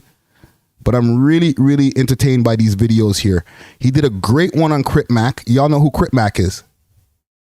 You know what I'm saying? Crip Mac is a no jumper. I guess you can call him a no jumper employee at this point. He's been popping up all over the place. He's keeping 55th. I'll keep it 55th Street. Right? So I found his character pretty entertaining. I was like, wow. I know that they really do have guys in LA that talk like that. They're like, yo, keep it on Crip on gang. Buster, you a custer. Right? If you're a Crip, you gotta say, you a custer. You a custer fool. But this guy here apparently is not who he claims to be. And I want to show you all a quick video, or some of a quick video here from the people at Swamp Thing, or Swamp Stories. Swamp Stories. I keep on calling them Swamp Things. Swamp Stories. My bad, gang.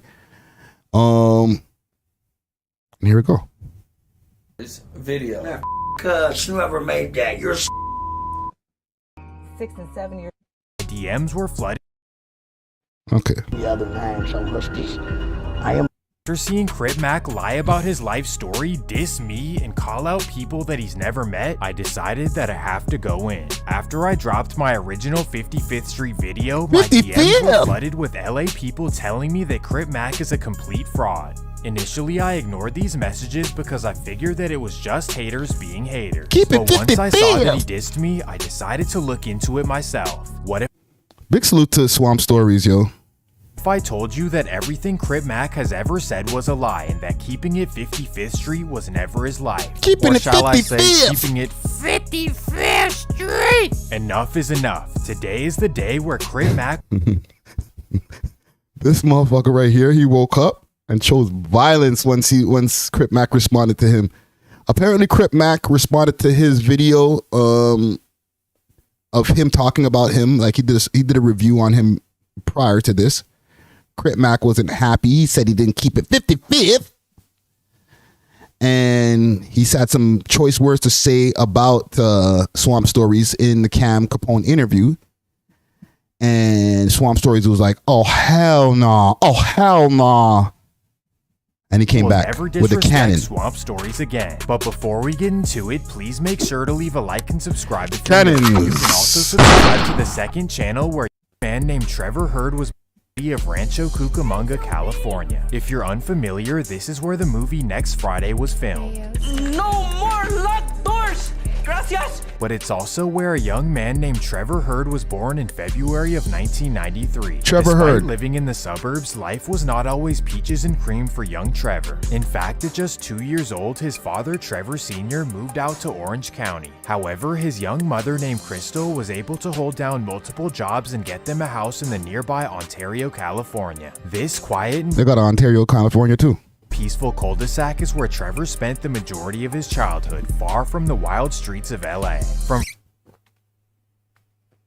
first to third grade, Trevor attended Newman Elementary in Chino Hills, one of the highly ranked schools in the Inland Empire. However, despite being a sheltered kid, Trevor had all sorts of behavioral That's a young Crip Mac right there for y'all who've never seen Crip Mac as a young 55th Crip.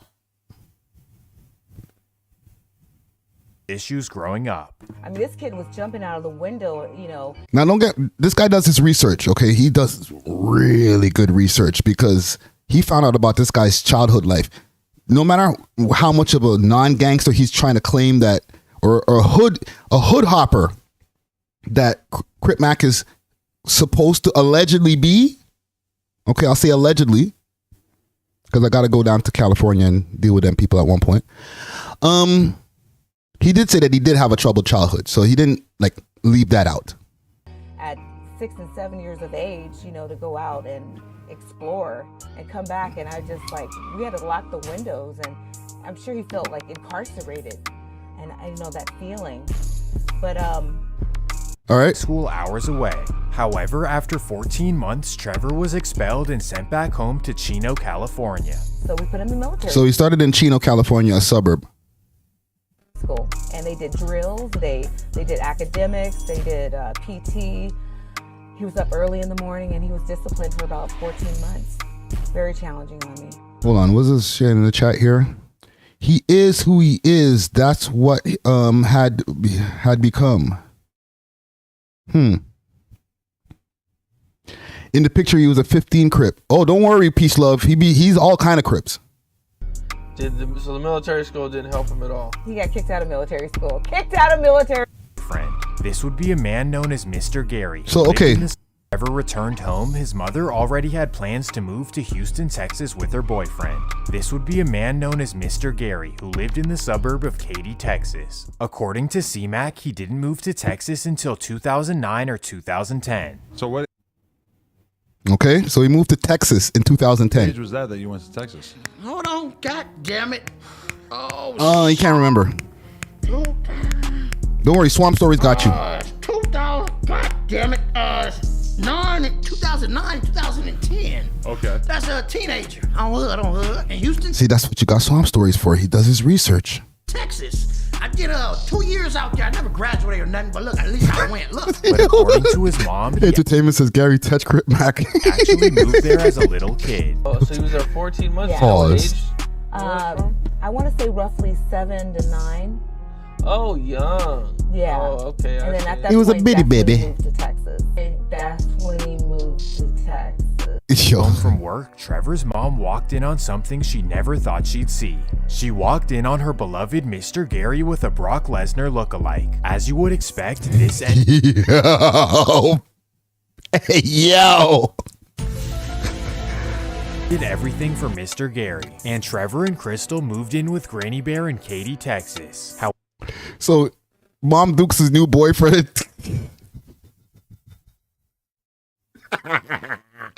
She came home and she found him home with a Brock Lesnar lookalike. However, Granny decided to send him to school in Hey, Houston yo. so he could be with a family friend. So that's the young Crip Mac right there. Little did Granny know this family friend was an official Rolling 60s member from Southwest. Hey guys, if you're living in Ontario and drowning in... Okay, so for the people now just want to catch up, he's in Houston. And this is where he started his gang life. Okay? Pay attention. Houston. Well, when Trevor met him, he decided to tell him that he himself was an official Rolling 60s member from LA. He also... Wait. This is the first gang that he joined. But when he joined them, he said, nah, B, I was already a Rolling 60 from time. told him that he went by Woodard in the streets. Rolling 60, so that's one. Yeah. If you meet Woodard, you know, he sophomore, junior, your senior year, you know, however. And his name used to be Water. He ended up going to Hastings. Okay, just walk us through y'all's relationship. All right. His grandma stayed in Katy. You already know Katy is not an A-Leaf school. It's suburb. Yeah, that's Fort B and ISD. Mm-hmm. Right. I always stayed at A-Leaf, yeah. Right. So he was registered to my house to go to Hastings because I went to Hastings. The school he attended was Elsick Hastings, and it just so happened to be in a Rolling 60s neighborhood. Well, when C-Mac got there, he began telling everyone that he was an official Rolling 60s member from LA. To make matters worse, he even told them that— Have you guys ever met this guy? Not Crip Mac specifically, but that guy who's like, nah, B, I used to be part of this crazy gang back where I came from. You know what I'm saying? I used to get it in back in my hometown. This is why I'm cool to you guys now. You know, he tries to be around the tough kids, and he's like, nah, fam, I used to run the shit back in my own town. Have you guys ever met that guy? You know what I'm saying? Because I met that guy. Okay? Everybody has met that one person who just caps crazy. Okay? They're like, fam, I used to be part of the wildest shit before you ever met me. Okay, so don't ever try to think of anything to try to do to me because I'm super gangster. You guys actually don't know about how a gangster really is. I'm gonna have to show you guys a little bit of stuff because apparently this little small town that you're in don't really know about gangsters like that. they're doing everything wrong. How Suburban Trevor felt like he was in position to tell them anything. You're that guy? That's me. Anything is beyond me. So when he came out here to us, he made it seem like he was put on. But you know, he was already on. He was from there. He was saying he was on the set. He was saying so now he don't have to get jumped in. He's already on. He gonna teach you how to be a Crip. He was on the set. Okay. You know what I'm saying? Now, for contrast, let's let Suburban Trevor tell the story himself. Suburban Y'all Trevor. not doing right out here. Crips don't get along with Crips in LA. He's going in. And you know, didn't say nothing, kill. And then, you know, they dope me and beat the out of me. Well, that was not the real reason he was DP'd. It was actually for false claiming 60s. Hold on. Can't forget that. Man got one gang, one DP, okay? Right? And for the people who don't know DP, that's disciplinary, forgot the other word that goes with it. All right, I'm not a gang member. But if you make a mistake or you do anything against the gang, they have the right to beat you down for a certain amount of time. I don't know who holds the timer and says, hold on, 90 seconds, go. And then they just, you know what I'm saying? For about that amount of time until the person says, okay, stop. How you feeling there, bro? Bloody. You see Crip back around, he's hanging around, and he comes to Hood Day. Mm-hmm. So that's Texas Hood Day you talking about? Texas Hood Day. For the 60s. Yeah. Okay, so he coming to the Hood Day, and at the Hood Day, he on the set. Yeah, nah. According to him. Okay. And he has to be like 15, 16, 14 around the 16. I'm gonna say 16, 17. Don't get it twisted. He always was big Crip, you know what I'm saying? 50 feet? If you get what I'm saying. The Houston 60s thought that he was an official member from LA and they accepted him in. But once they got a call from LA, everything would go bad. A year later, he been thugging with you. Thugging. Y'all rocking. A year, gang. A year this nigga was thugging with these guys. Like, running around, seeing all of the dirt that they do. You know what I'm saying? And y'all get a call. Treating them like family and all that. And y'all get a call from the motherland. Yeah. Cali. Yeah, we talking to him, everything. Woo woo. They was like, nah, cuz ain't never get put on. So you already know that's a total offense. Road to Success says Crip Max using the Andrew Tate blueprint. Facts. To everybody, you know what I'm saying? Like everybody who put they blood, sweat, and tears of this shit, bro. Don't play with it. You know what I'm saying? I don't give from. Don't play with it. So now they're cheesed. React when y'all got the news that. Okay, let's fast Playing forward. a rolling 60, he decided to head back to Cali, and he So he bounced. It's like, I'm off this. I'm out of here. Here is where the story gets even more twisted. C-Mac claims that he went from Houston to South Central at 16. Packed my shit and ran back to LA. I was on 59th and 8th Avenue by Crenshaw and Slauson by Nips Hood. I was in the Dorset Village with them niggas over there. You know, then I moved with my auntie on 45th and Western. But in It makes me wonder, does he even talk like that? You know, I was on 55th, and then I went on 59 and Western, and then, you know, I went to get myself an OE.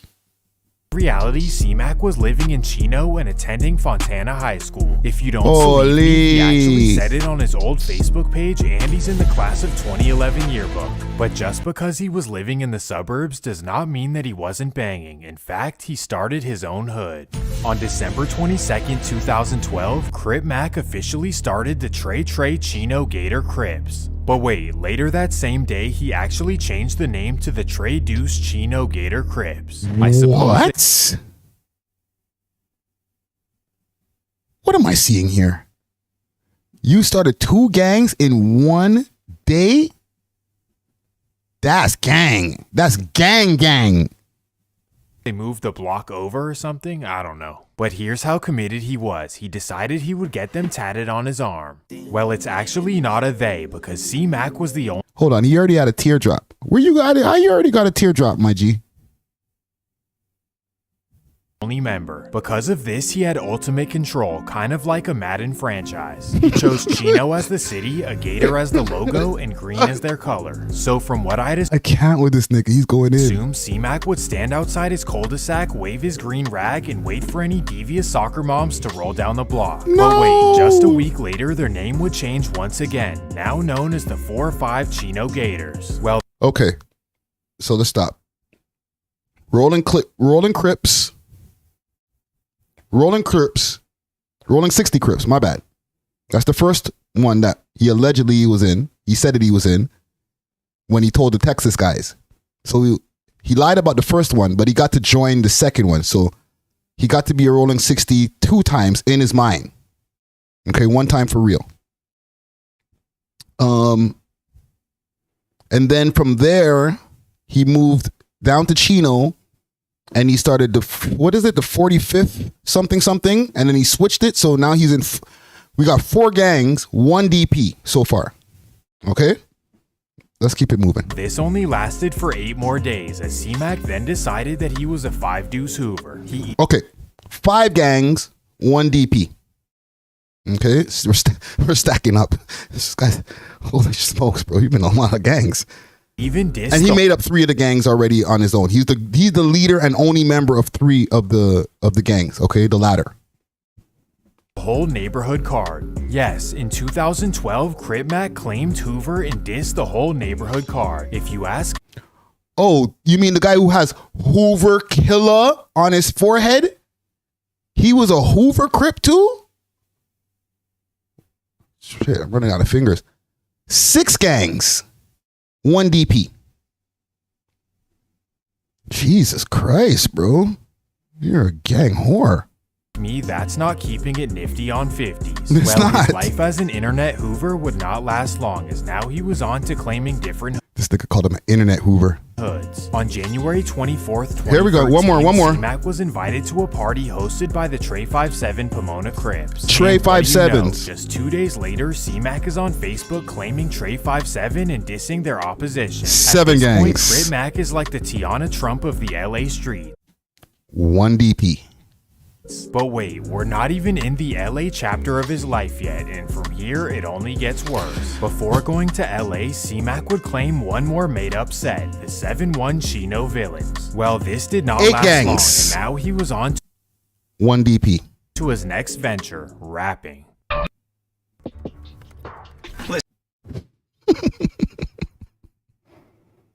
Gotta let it breathe. Money every time, get money. Your girl like me, and my swag is so official.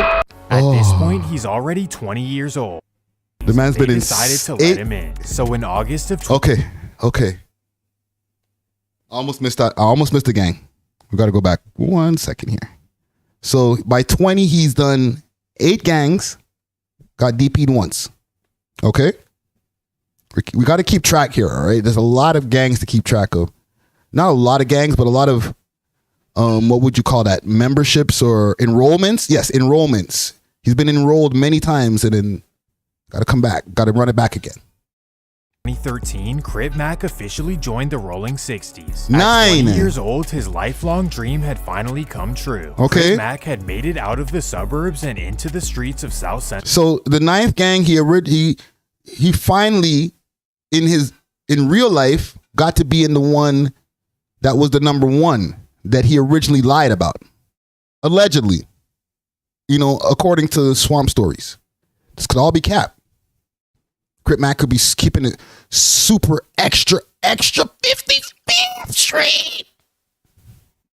Central LA, the reverse of what everyone else in the world is trying to do. I guess Crip Mac was the original John Moran. Well, unfortunately, his life as a Rolling 60 would not last long. In fact, after just a year, he was DP'd and put off the set.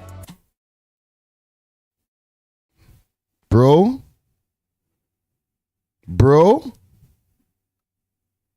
you have to slow down, my guy. 9 gangs, 2 DPs. Jesus Christ, bro, you're a glutton for punishment. However it went, I didn't make the cut through the GP. I got put off, whatever.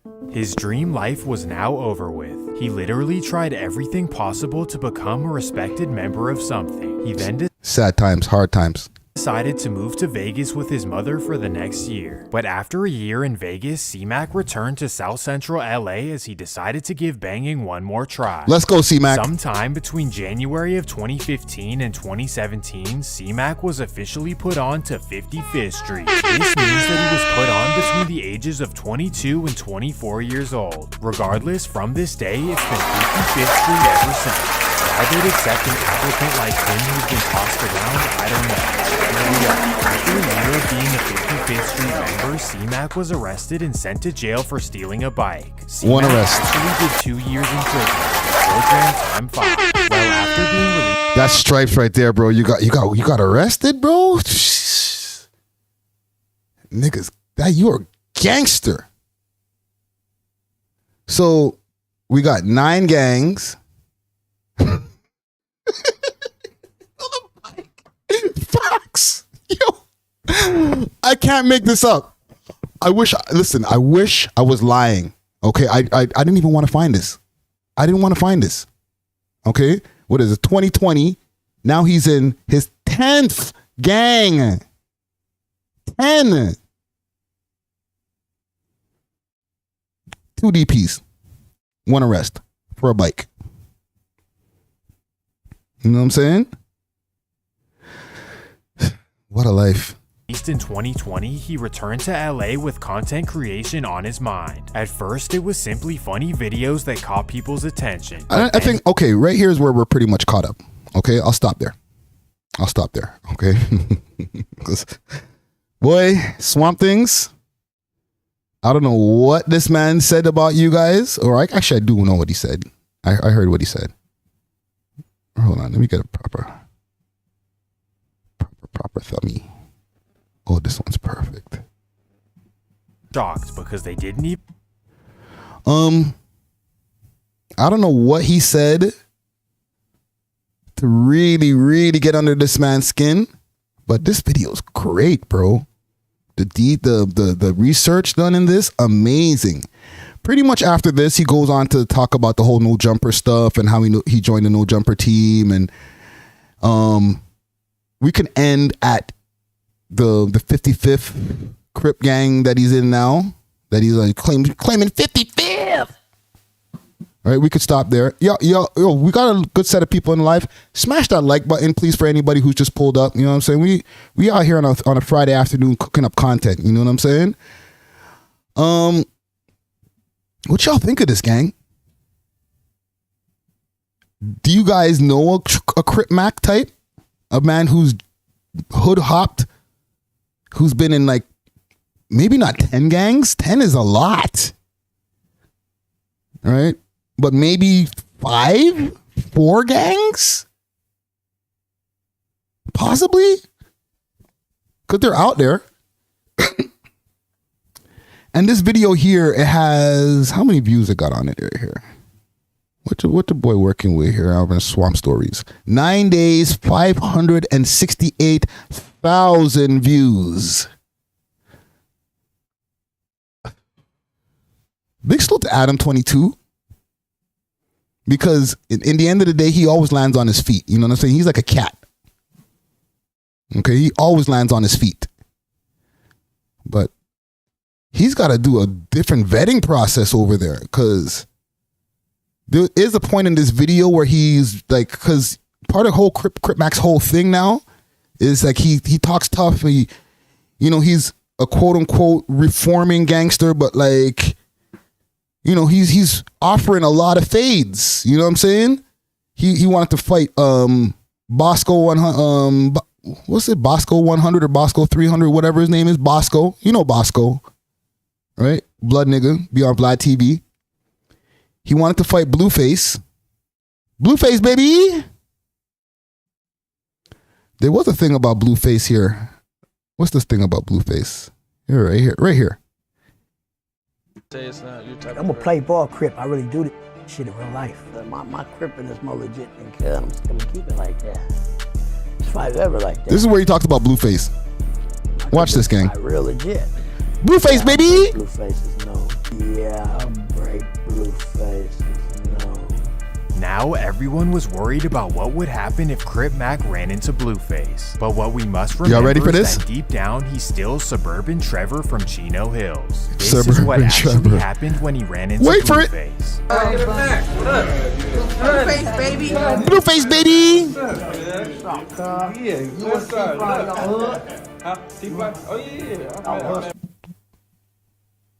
Wait a minute.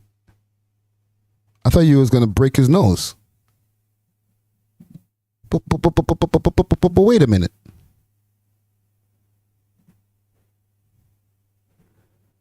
I don't see any swinging going on there.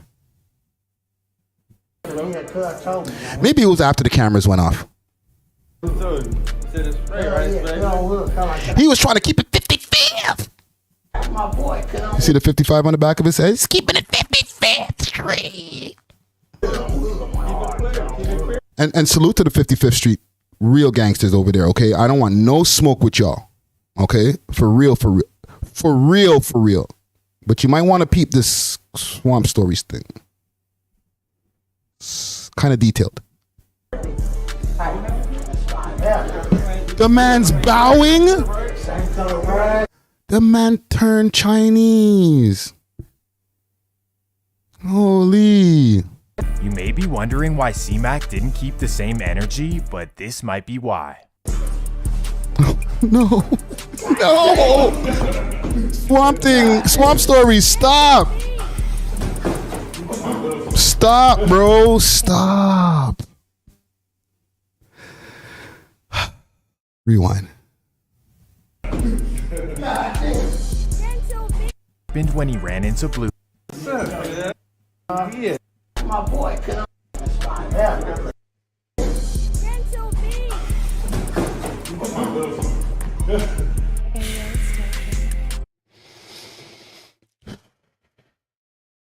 even know what to say. Even after he was friendly in person. So yeah. Oh man. What's happening, man? Why is the internet like this?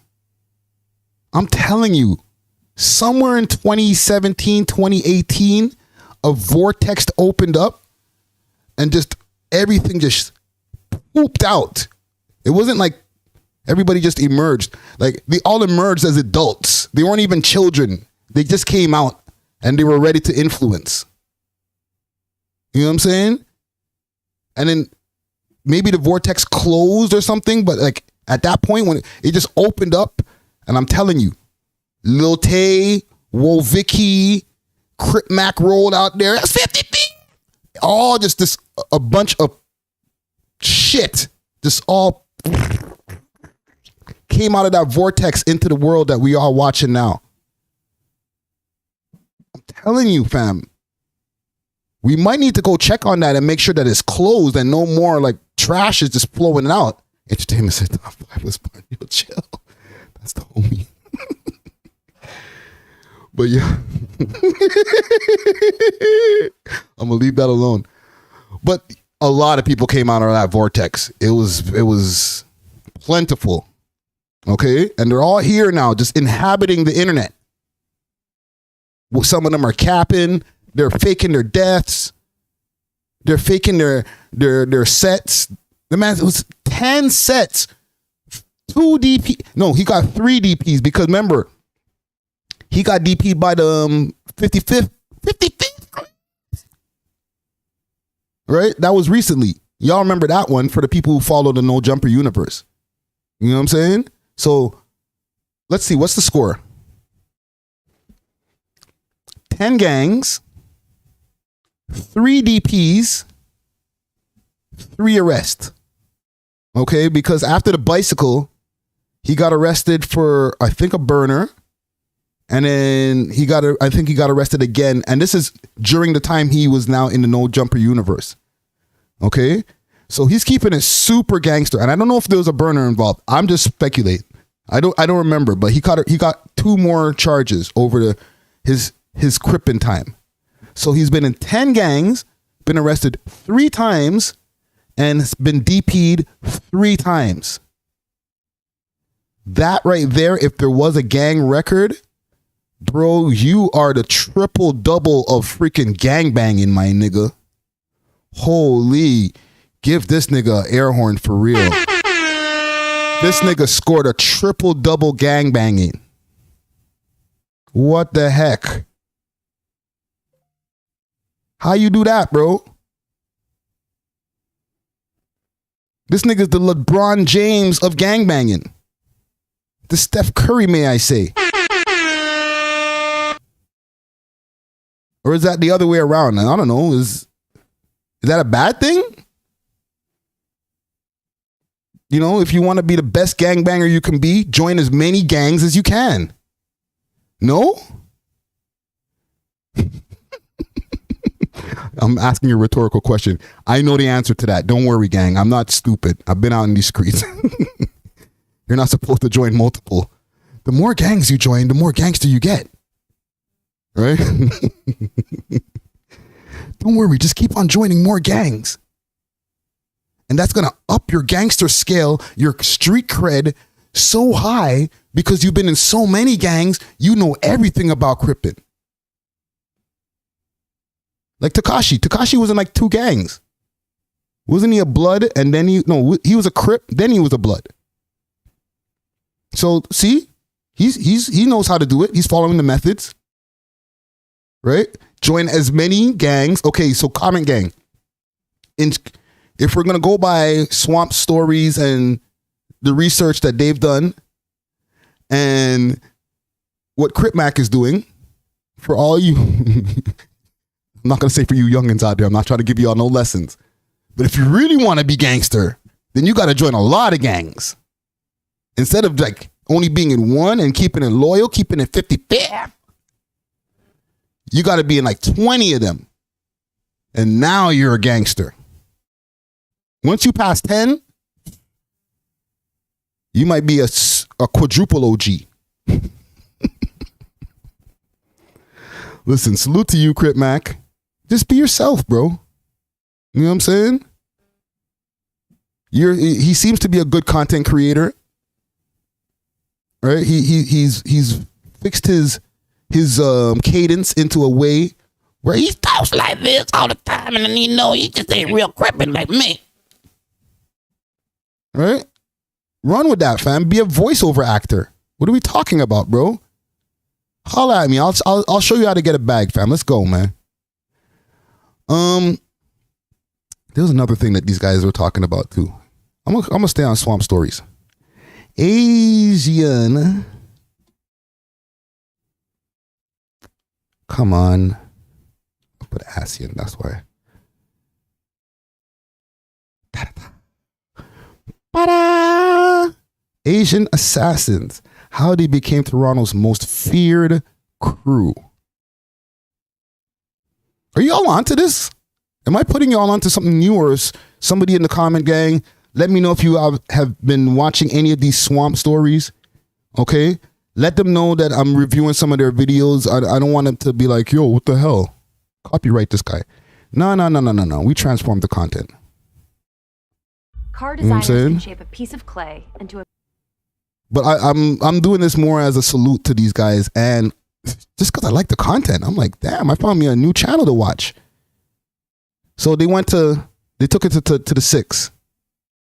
Swamp Stories. For this video, we head to Canada. Now watch this.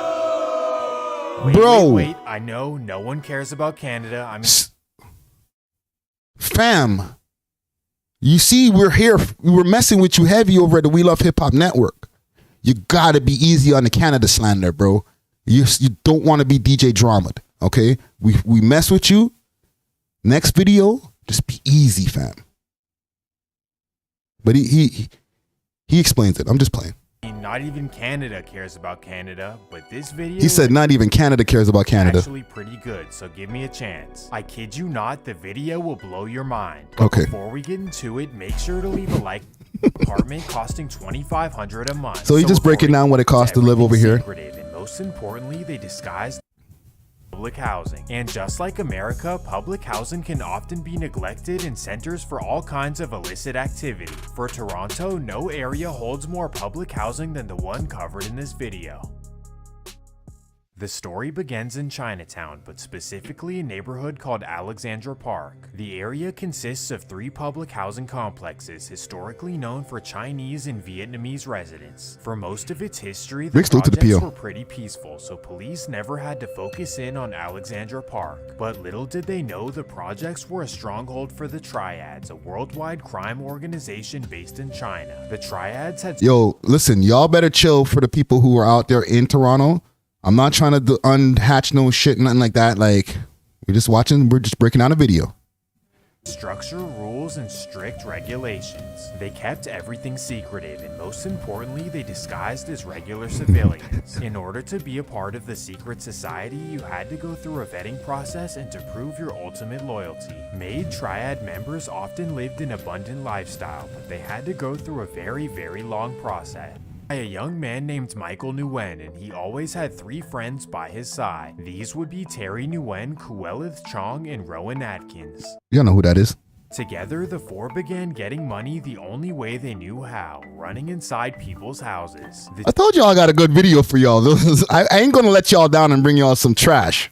Teens made this their lifestyle throughout the early 2000s until it all came crashing down in 2005. September 20th, 2005. The group of 4 teenagers began getting paranoid that Toronto police may be catching on to their ways. So together they start searching for houses to hit outside of Toronto. At 5 p.m. they decide to make a 4-hour drive to the city of Windsor, Canada. Man went on a mission. 9 p.m. and they begin circling around looking for wealthy areas. At 10 p.m. they find a large house in the St. Clair neighborhood, and this house has the beat's fire.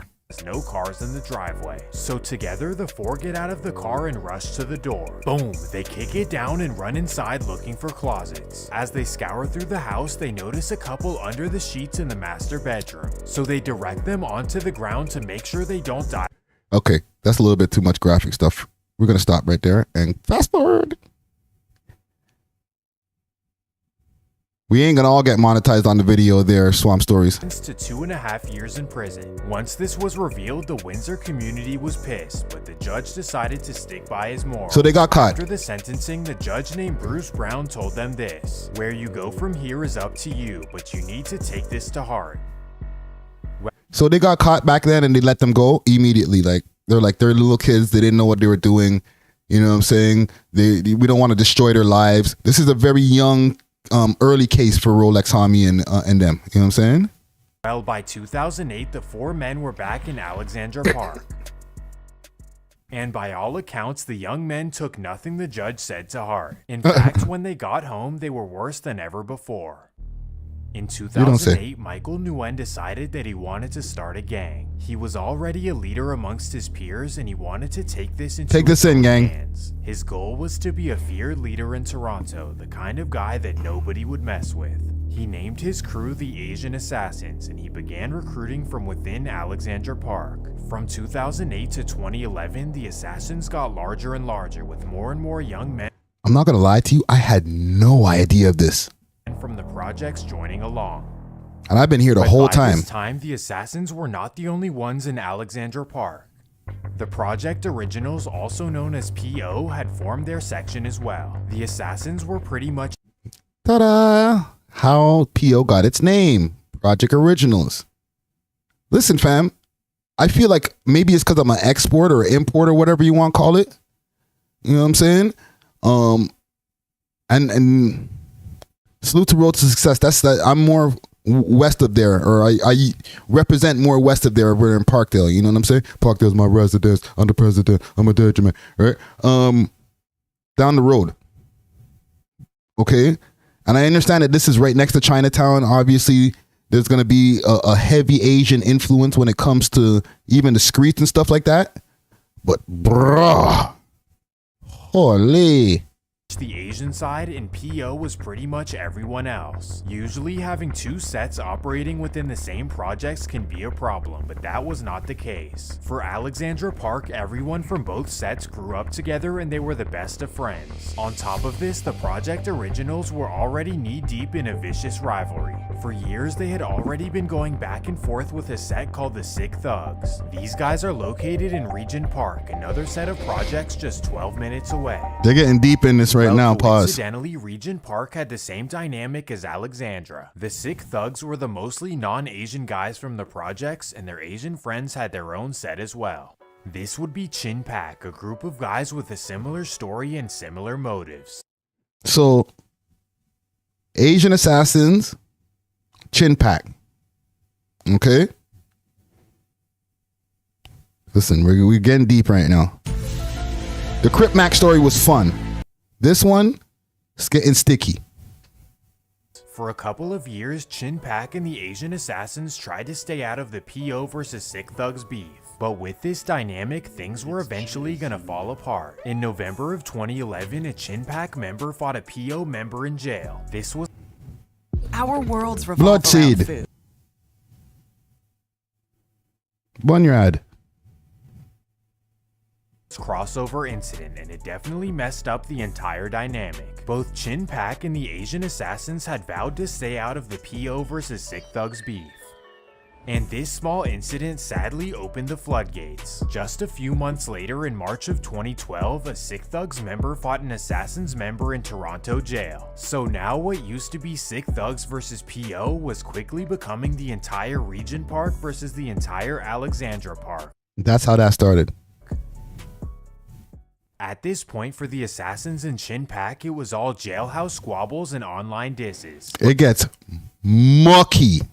Watch this. Because of this and the fact that they had common triad connections, there was still hope to regain a truce. Yeah, right. But then Chin Pack decided to kick everything off in the worst way possible.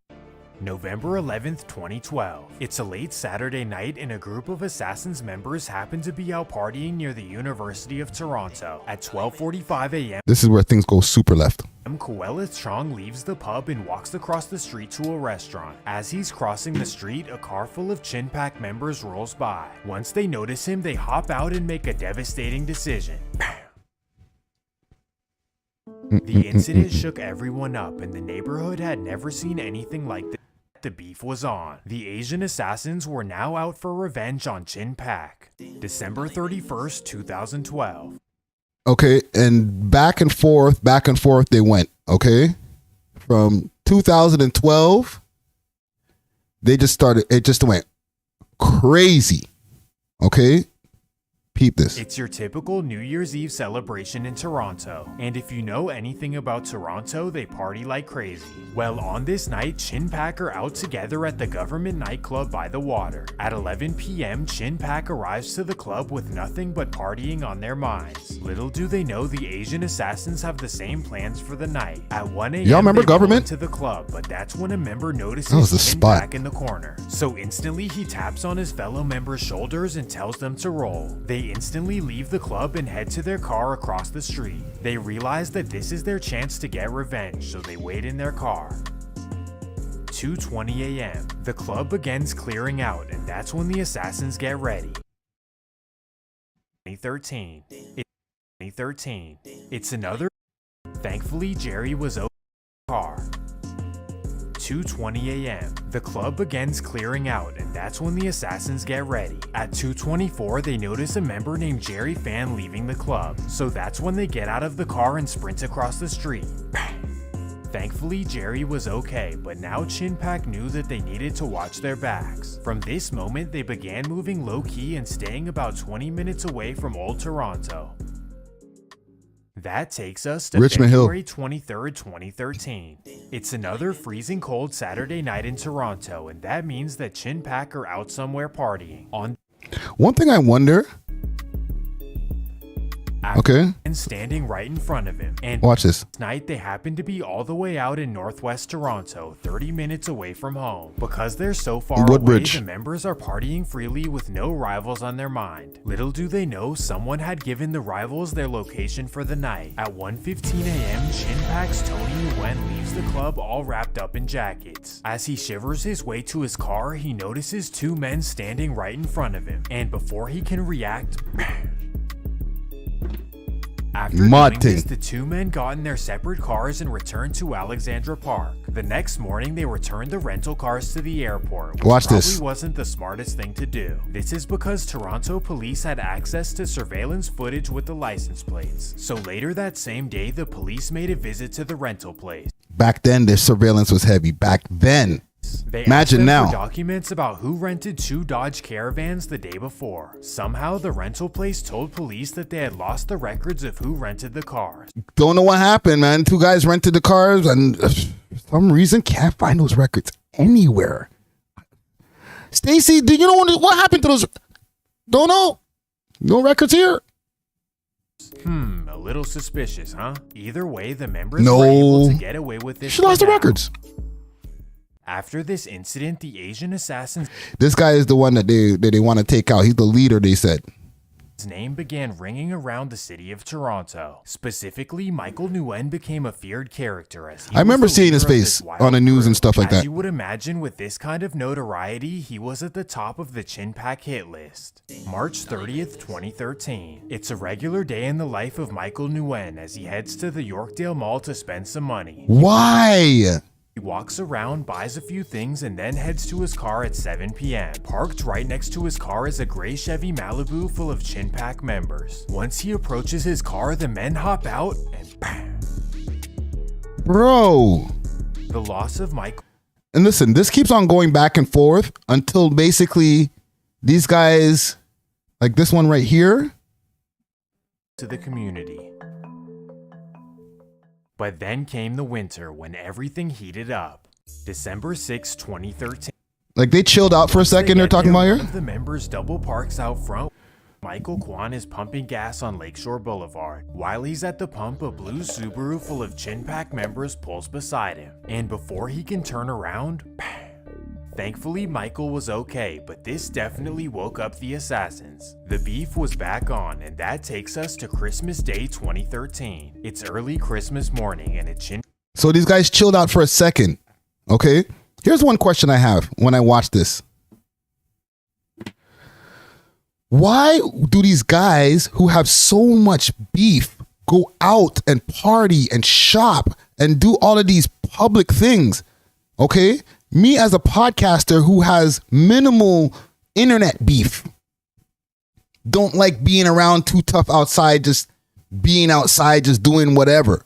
You know what I'm saying? I got a plan of action when I go do my thing. You know what I'm saying? We get what we need to get. And I try to keep it short. I don't be in the club. But these guys here that they're talking in this story here, and I'll give you guys a spoiler alert. Most of them are passed away RIP. Okay? They were just like, yo, we're out here getting all these crazy amounts of dollars, you know, alleged bodies and stuff like that. There's a war going on and yo, let's just go shopping. What? No, man. Send somebody to go buy something for me. If I don't like it, take it back.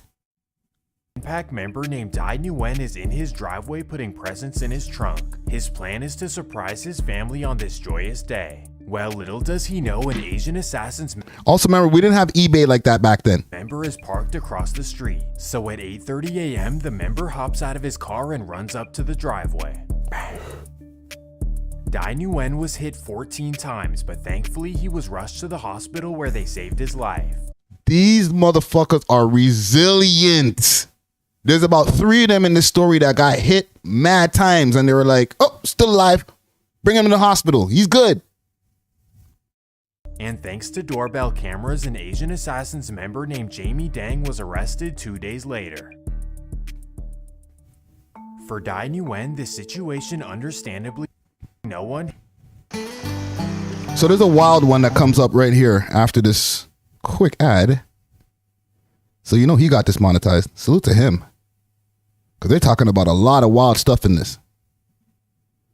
Let's go. Came up with a better plan. He really wanted to target an Assassins member named Premier Wong, also known as Primo. Primo was just 18 years old, but already a certified legend in Toronto. It's rumored that since the age of 16, Primo had been making $50,000 a month in the streets. The money gave him elevated status, to the point where PO rappers Rolex Homie and Houdini would often shout him out. That's not Houdini. I gotta correct you right there, my guy.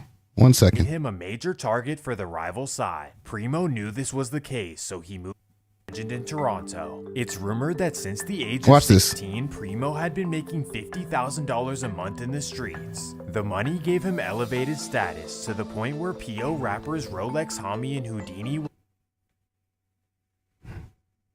Houdini's in this video. So you got the right video. Wrong guy, my guy. All right. Holla at your boy. Anytime you want to do a Toronto story, holla at the boys at the We Love Hip Hop Network. All right. We'll get you right. Pause. Would often shout him out. But as you would expect, this also made him a major target for the rival side. Primo knew this was the case, so he moved out of the projects to a suburb called Richmond Hill. Here is where he focused on stacking money and staying out of the way. Kevin Pham realized that finding him in Richmond Hill was an impossible task, so instead he contacted a man that he This guy, watch this guy. This would be a sleazy Richmond Hill native named Timothy Lee. Timothy Lee was a street-level distributor Timothy just like Lee. Primo. So after getting in touch with Timothy, Kevin convinced him to set Primo up. So Timothy would contact Primo and set up a time to make a deal. January 8th, 2014. It's a freezing cold night in Richmond Hill. Primo is sitting in his red Lexus LS waiting for Timothy to pull up. All right, so you guys pretty much know what happens there. Setup thing. You know what I'm saying? Setup thing. Timothy Lee, he comes in later in the story when they decide they're going to come down on everybody. Now watch. Woo! Watch how they do this nigga in this. Okay, when they're like, all right, we had enough. Okay. Because at one point, they did talk to the Toronto police and they did a press conference and they were like, Asian Assassins and them, that's low level gangs. They ain't nothing to worry about. Don't worry about those guys. All right? But over the years, they're like, hey, yo, whoa. We might have to pull back on that low level gang stuff because these guys are a little bit serious. So they decided, okay, done. We're done. Okay. At this point, I've fast forwarded a little bit, like maybe about 5 minutes. There's maybe about 5 to 8 more bodies in between that 5 minutes. Okay. Incidents like this are very rare in Canada, so police began serious investigations. Once they discovered the family's connections to Chin Pak, and this is for this right here, this story right here. They knocked this guy's Pop Dukes. Okay, no. All right. They went to go look for him. He wasn't at his crib. Boom. Pop Dukes opened the door, gave it to him. Mud thing. When Tan heard about the news, he was crushed, and so was the entire community. Incidents You like seen this, are Papa very J, rare in Canada, the boss man, eh? began serious Sick one. investigations. Once they discovered the family's connections to Okay, so now these guys had known enough. as Mr. Big. The idea is for undercover. Now watch this. Watch how the cops decided this is what they're gonna do, and the strategic moves that they made to try to bring these guys down. They knew what this was all about. They didn't yet have proof, were crazy with it. I was impressive, I would say. but they knew that the Asian assassins were behind this. Even though just a year prior they said that they weren't a problem, they now realize their mistake and they were gonna make up for it. Oops. Over the next few months, police would go extra hard in their investigations. Police began monitoring every Chin Pak and Asian Assassins member. They even tapped their phones to get insider information. After weeks of tracking, investigators could not find a single thing. So instead, they decided to pull out a very controversial tactic. In Canada, this is known as Mr. Big. Mr. The idea Big. is for undercover cops to befriend whoever they're investigating. From there, they engage in a business relationship where trust is built. From there, the hope is that the target will give up all kinds of insider information. Well, the only problem is that police knew that Chin Pak and the assassins were way too smart to fall for this. So instead, they had their eyes set on a particular target. This would be good old Timothy Lee from Richmond Hill. They Timothy knew he Lee. You bring him back full circle. Okay, Timothy Lee was the one who set up the Primo guy over there in Richmond Hill because it was hard to find Primo. You know what I'm saying? Mr. Setup guy, he was the slimy one, right?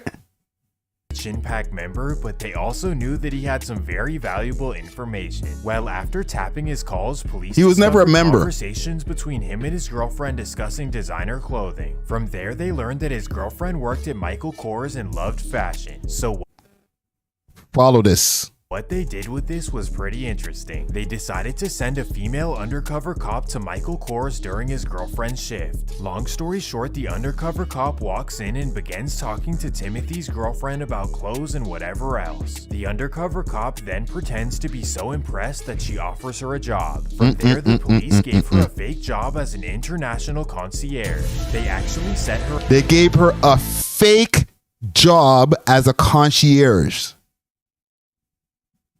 up in an office and had her meeting with fake clients. You may be thinking, why are they doing this? But just hold on. After weeks of leading this on, they finally invite her and Timothy to dinner. The male undercover cops befriend Timothy and actually take him to a Raptors game.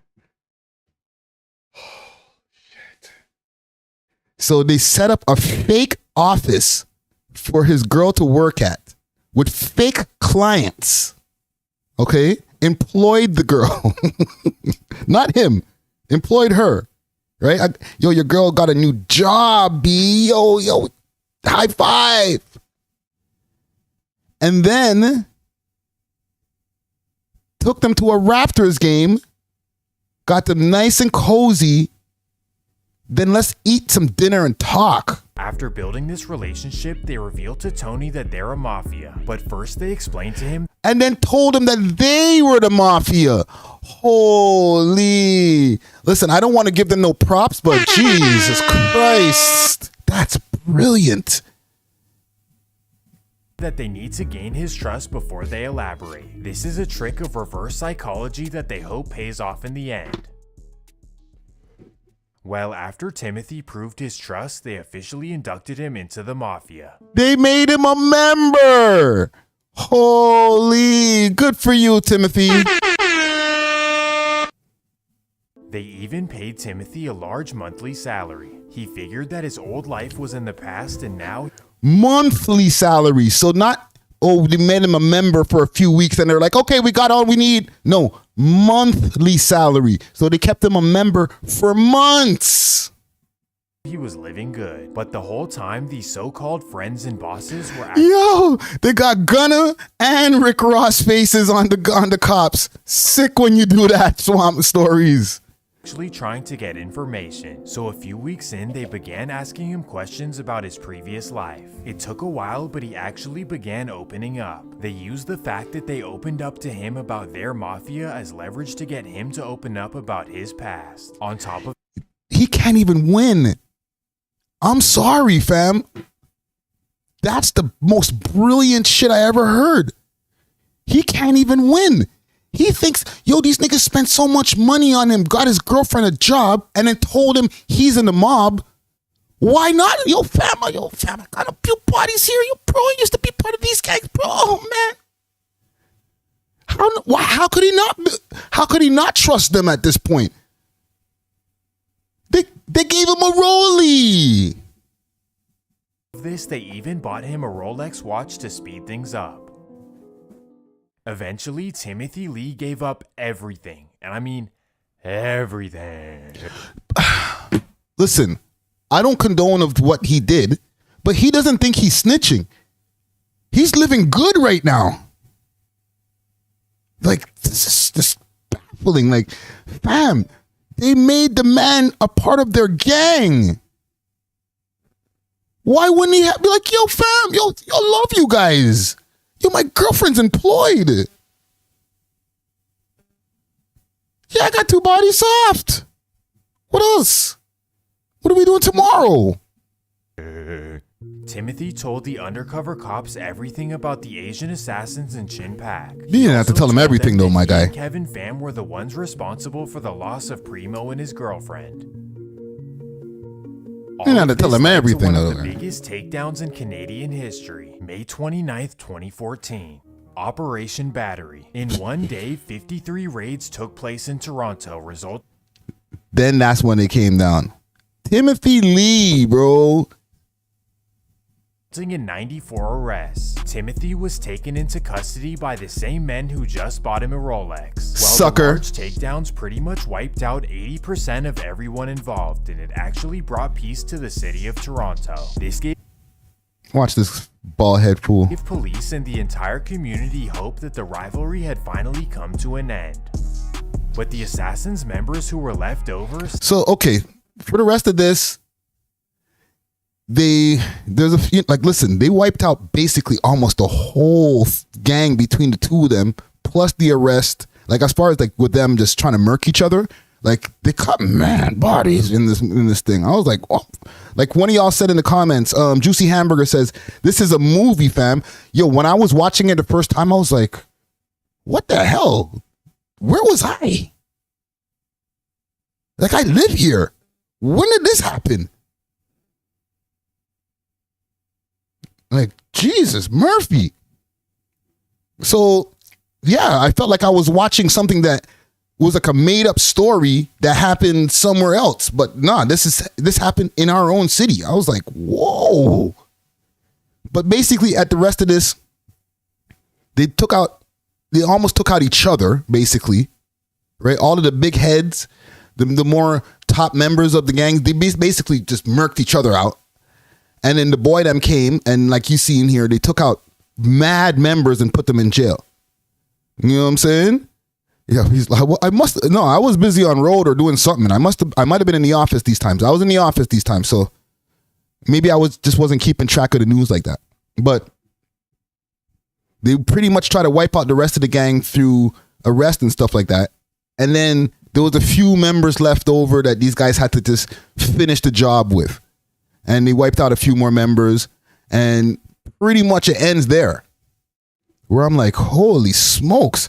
Like, there's still a few left, and then we all know what happened with Rolex Homie and the things that happened with him and his story, right? Because Rolex Homie is right now currently detained for a whole bunch of separate stuff that's like PO and, you know, whatever he's dealing with. You know what I'm saying? I don't want to say because he's still dealing with an ongoing case. I don't know exactly, but I know He had a whole bunch of different charges. But he was part of this whole thing early in the times, and that whole PO versus Regent Park thing, or PO versus sick thugs, expanded once the Chins got involved and said, yo, and it went into a whole other direction, right? You know, salute to both of those guys, the guys from PO and, you know, the guys from Regent, you know, the sick thugs niggas. And I've interviewed Turk back in the days and stuff like that. And, you know, he's told us some crazy stories in the interview of the different amounts of charges that he's went through. And, you know, how they played a lot of that stuff in the courtroom and stuff. However, a lot of this stuff had nothing to do with those guys. Those guys were just in their own, doing their own thing. And these guys were just out here in the six going, not so frito. Like, this was like for real, like a movie. Like, I'm talking by the end of watching this, I was like, how is that like 15 people got murked in this city? And this wasn't as highly publicized as I thought it should have been. Like, I know the news was covering it, but there was a lot that they missed, I feel. So big salute to Swamp Stories. Once again, you know what I mean? I had to do a double feature of Swamp Stories stuff for y'all. Go tap into their channel. I'm subscribed. You know what I'm saying? They're not at a loss for subscribers. But send them some more subscribers for the people who haven't subscribed to them. You know what I mean? Like I said in the beginning of talking about these guys, I found them in our analytics, and a lot of people who watch the We Love Hip Hop Network apparently watch Swamp Stories as well. So I want to salute to them. Let me see where we're at here. We're on a marathon today. A couple things also I want to mention. I mentioned in the beginning of the live here, and don't be shy. Hit that like button also. You know what I'm saying? We're right there at 20 likes. I think we passed 20 likes, and somebody took back a like. They're like, I don't like you talking about all this street stuff Friday. Damn, bro. Why are you talking about that stuff? Like, listen, just podding out here. You know what I'm saying? But yeah, smash that like button. You know what I'm saying? Let's get this super out there in the algorithms. We're going to be putting out an episode on Monday morning. Big salute to Dusty Wallace. That's my guy. You know what I'm saying? And make sure to wish him a happy birthday. All right? Make sure to wish Dusty Wallace a big happy birthday. It's a milestone birthday for the boy Dusty, aka the Scary Potter. You know what I'm saying? So go tap in, hit him up in his Instagram, Trap Her John on Instagram, and send him a birthday salute. You know what I'm saying? He's been holding me down over here as a co-host with, you know, just amazing conversation. He got his own show on the network, the TRLF show, Toronto's realest freestyle show, and he's brought a lot to this network. And you know, he's just my personal friend before this network. You know what I'm saying? So mad love for my brother Dusty Wallace. You know what I'm saying? AKA Trapper John, AKA Scary Potter. You know what I'm saying? I'm gonna be pulling up on him tomorrow and getting. He's gonna be having some birthday fun. You know what I'm saying? So salute to him and his whole family. You know what I'm saying? Trust me. But after this week Monday, when we drop an episode, I'm gonna take a quick 2-week episode break. We'll still be doing some lives. There'll still be lives. Maybe not as much because I'm doing like 3 lives a week, right? But I'm going to take a little quick vacay from doing full episodes that are audio and YouTube episodes that you see every Monday and every Thursday. And, you know, just kick back a little bit, recalibrate, come back with some new content. We'll be uploading content to the members. So salute to the members out there. We got a lot more members than I even realized. So salute to all the members. We'll be uploading content for the members in the meantime. And yeah, if you become a member to see some of that content, you know what I'm saying? But yeah, man, I need to get a little vacation. And then I'm thinking about doing a 24-hour live, aka subathon, aka we're going to be doing, you know, all types of things. Donations are going to really help during that time. I'm trying to plan when will be the best time to do it. Bring in guests during that live. 24 hours straight. maybe starting from midnight and then, or I don't know, 5 a.m. to 5 a.m. the next day or something like that. I don't know. I got to plan it out. It's been, cooking around in my brain right now, but I want to do a 24-hour live stream over here on YouTube.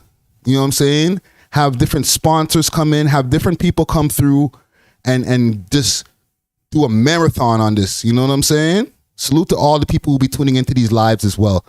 It's a blessing to have a live audience that tunes in. Some people be like, oh, you only got 40 people on your live.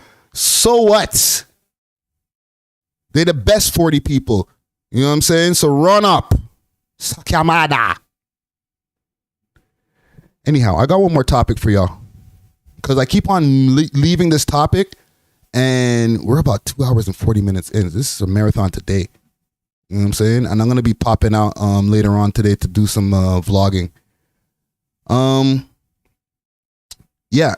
I keep on leaving this topic on the table. But I don't want to leave this because this story has been cooking. It's been brewing. And I'm like, bruh, what are you doing, Envy? DJ Envy. Okay, we've talked about Charlamagne the God before. But DJ Envy, salute to him, has been in some hot water. Okay? Right now, he's suing Tony the Closer. Okay? Oh, I found it. Here we go. Let me get some ice cap in my system. Let's see here. Pow. This is DJ Envy, Charlamagne the God. This is the Breakfast Club. All right. So he's suing Tony the Closer. Now, for the people who haven't been keeping up with what's going on with Envy, besides Envy being a radio host, car show enthusiast, he's big into the real estate game. Okay? Him and he had his homie Flippin' J. What's that his name? Caesar Pena. Him and Caesar, right? It was a little chubby Latino guy that he used to be hanging out with. I think Puerto Rican. And they used to be doing a lot of ads on Instagram. Y'all remember those? Let's see if we could find these. DJ Envy. Maybe there's some like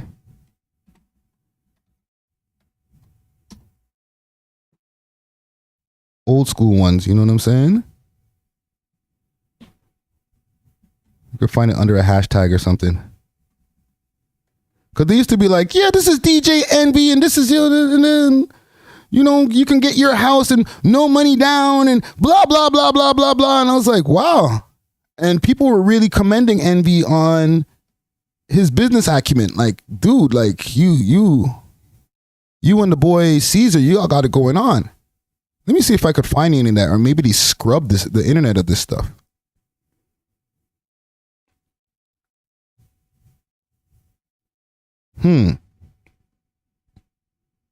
Is that the Caesar guy? No.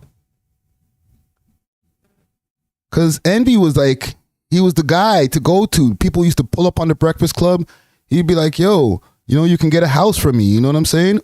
Oops, DJ Envy sued in multiple lawsuits for allegedly committing real estate fraud by running off with over $1 million that was intended for investment apartment project. Holy.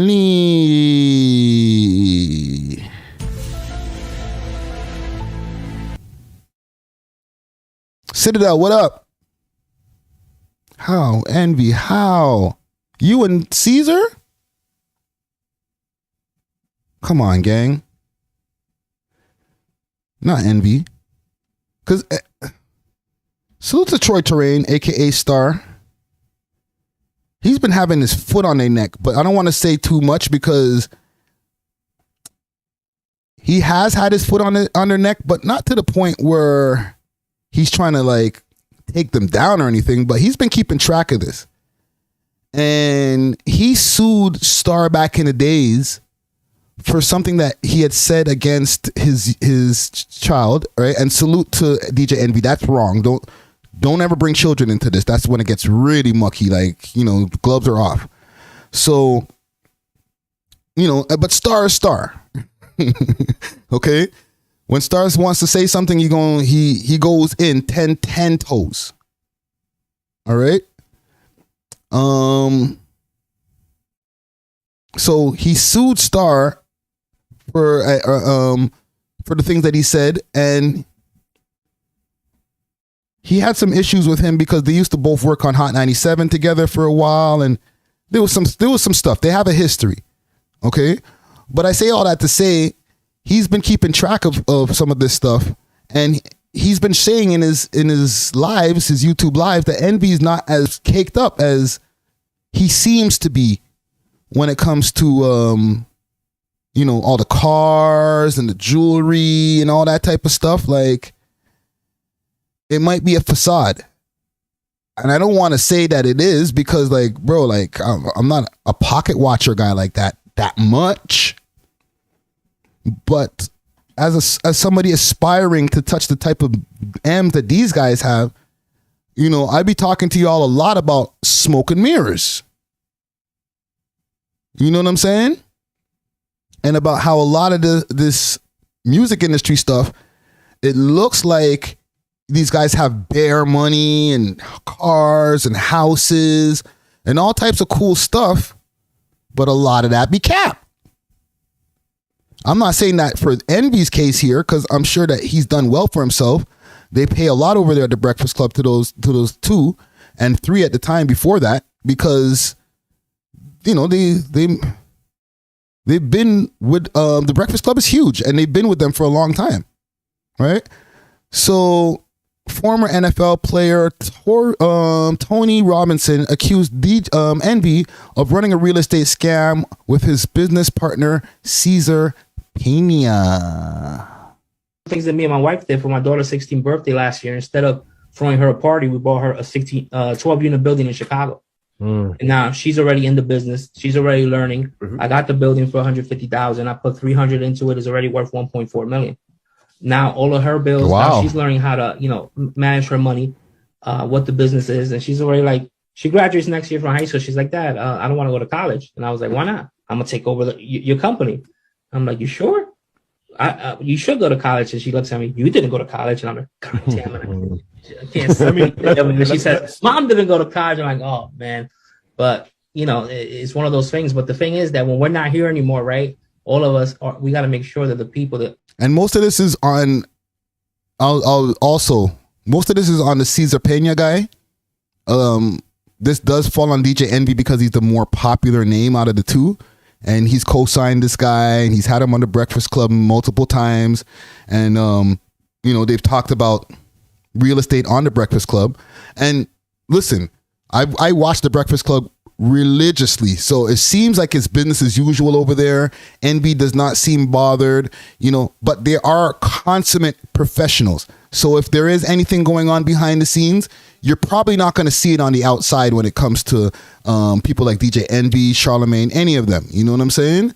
It'll be something that they more just, when I get home, I'll freaking punch a wall or whatever. are still here. They're taken care of, and you know, for generations to come. The things that me and my wife. So, DJ Envy and business partner Cesar Pena have been sued in multiple lawsuits alleging that fraud and taking investors' money in a Ponzi scheme. The realtors who sold property to companies and shared their first-hand knowledge on a unit that said that they lied about the EYL. Blown head emoji. Mr. Casey, that's DJ Envy, has denied any knowledge of Pena's wrongdoing, but he sure seems to be in on all the marketing and promo videos with his business partner.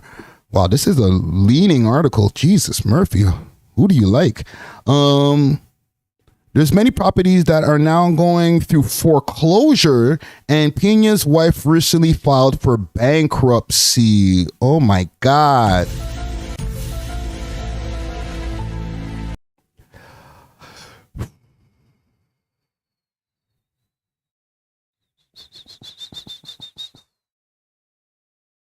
So now Tony the Closer, he cracked this case wide open. Okay, he popped up on Star's show. He was like, yo, I've been interviewing people who've been robbed by these two gentlemen. And, you know, he talked to one person who had to sell all of their belongings, and people who've gone into bankruptcy. Yeah, he's been really, really, really talking to the people to get to the bottom of this. You know what I'm saying? Caesar. How do you spell this shit again?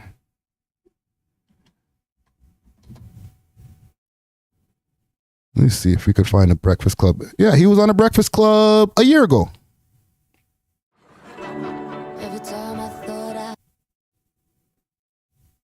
Right? There was actually more than once. He was on the Breakfast Club 2 times, maybe 3. He kept on bringing homie on the show. That's his mans in them. You know what I'm saying? Holy, 2 ads. Y'all are greedy. I do have to get premium, gang. Wake that ass up early in the morning. The Breakfast Club. Morning, everybody. It's DJ Envy, Angela Yee, Charlamagne the Guy. We are the Breakfast Club. Back in the days. Yes, in the building today. A lot of people ask so many questions about real estate, and we do these seminars so much. So I know a lot of times people can't make it to the seminars, or there's other things to do. So I wanted to have a conversation on air where we break down a lot of the stuff that Yee and I, and also Caesar, who'll be joining us in a second, actually do. Get to the shit, man. And that was just me personally, what I had to do at that time, because I think the PMI was almost $1,000 a month. Ooh, that's a big New York, mortgage. and you know New York is expensive. But that wasn't $100,000. That definitely wasn't $100,000. That sounds like $1 million. That sounds like So they're talking that money talk. You know what I'm saying? 100,000, you know, down payments and rate take 10. Going to be able to close in an LLC. Correct. So you may want to think about buying that property in your name, holding it for at least a year so you don't violate any laws. Say it aloud. Right? right. You don't want to violate no laws. Guide you through that process. Right, and I just want to put out there, I know a lot of you can't see the team that's here, but they look like me and you. Like they look like me and you. They're people that do their job. They've been doing it for a long time, and they're successful, and they look like me and you. And now we have Caesar. You can't get robbed by your brother. What's going on, bro? Caesar. Now, Caesar. Thing that people always say is, first of all, you need money. I need money, but I see people walking around with Jordans and expensive. Take a look at this guy right here. Listen, I'm not saying don't deal with your own people. We got to deal with our own people. But this be the problem, man. Damn, man. Bags and people want to know if you and Caesar are realtors. Are No. you guys selling homes? Caesar and I are not realtors, and we're not selling homes. Because they want to buy a house from you. No, you can't buy a house from that. We don't sell homes yet.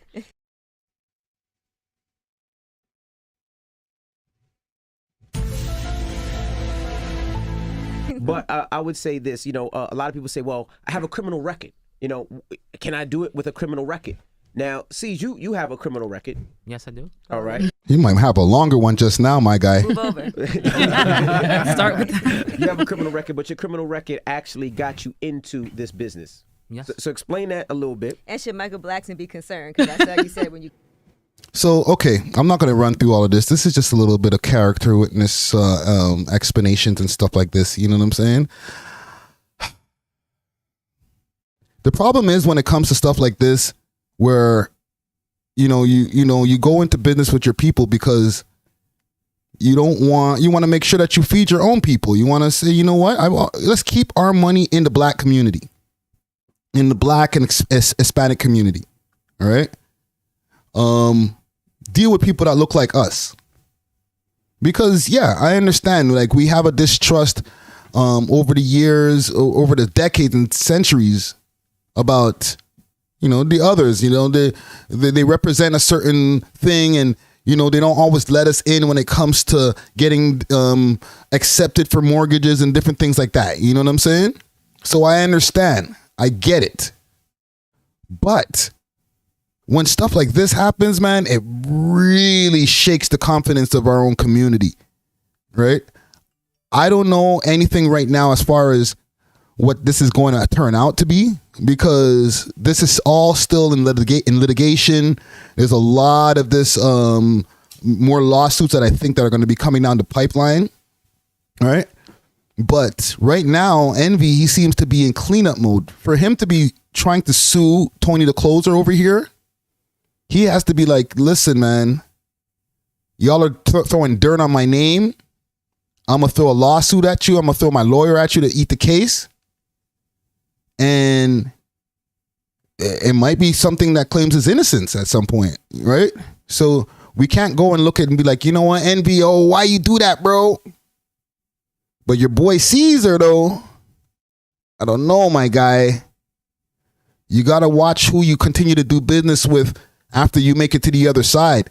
You know what I'm saying? You might want, everybody can't come. Y'all heard that before. You know what I'm saying? So sometimes you want to bring your homie with you, but he might not have completely got rid of some of those ways. I'll give you legal money. I'll show you the legal bag. But you can't be doing some wild shit on the side that's going to go get me hemmed up later on in something like this. You know what I'm saying? So this might be a case of that right there. We're like, yeah, Envy's on the up and up. He's trying to make all legal money. He, for the most part, for the way Envy talks, he's just been a straight and narrow dude. His dad was a cop. Like, he's not into the things, to the street stuff. So, you know, he got friends. They might still be into some stuff.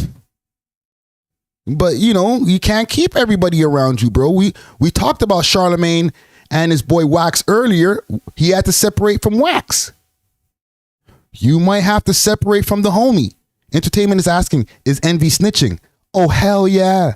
I'm not saying that he is right now, but if it comes down to it, Envy's already said on the Breakfast Club, I'm telling, if anybody tries to come do this to me or do that to me, like, Envy will call the police. Okay? Envy considers himself a citizen. He's not in these streets. So if it's him or Caesar, and he got like 5-6 kids, Caesar's going to have to go. You know what I'm saying? He's not living by the same rules as 21 Savage or somebody. You know what I'm saying?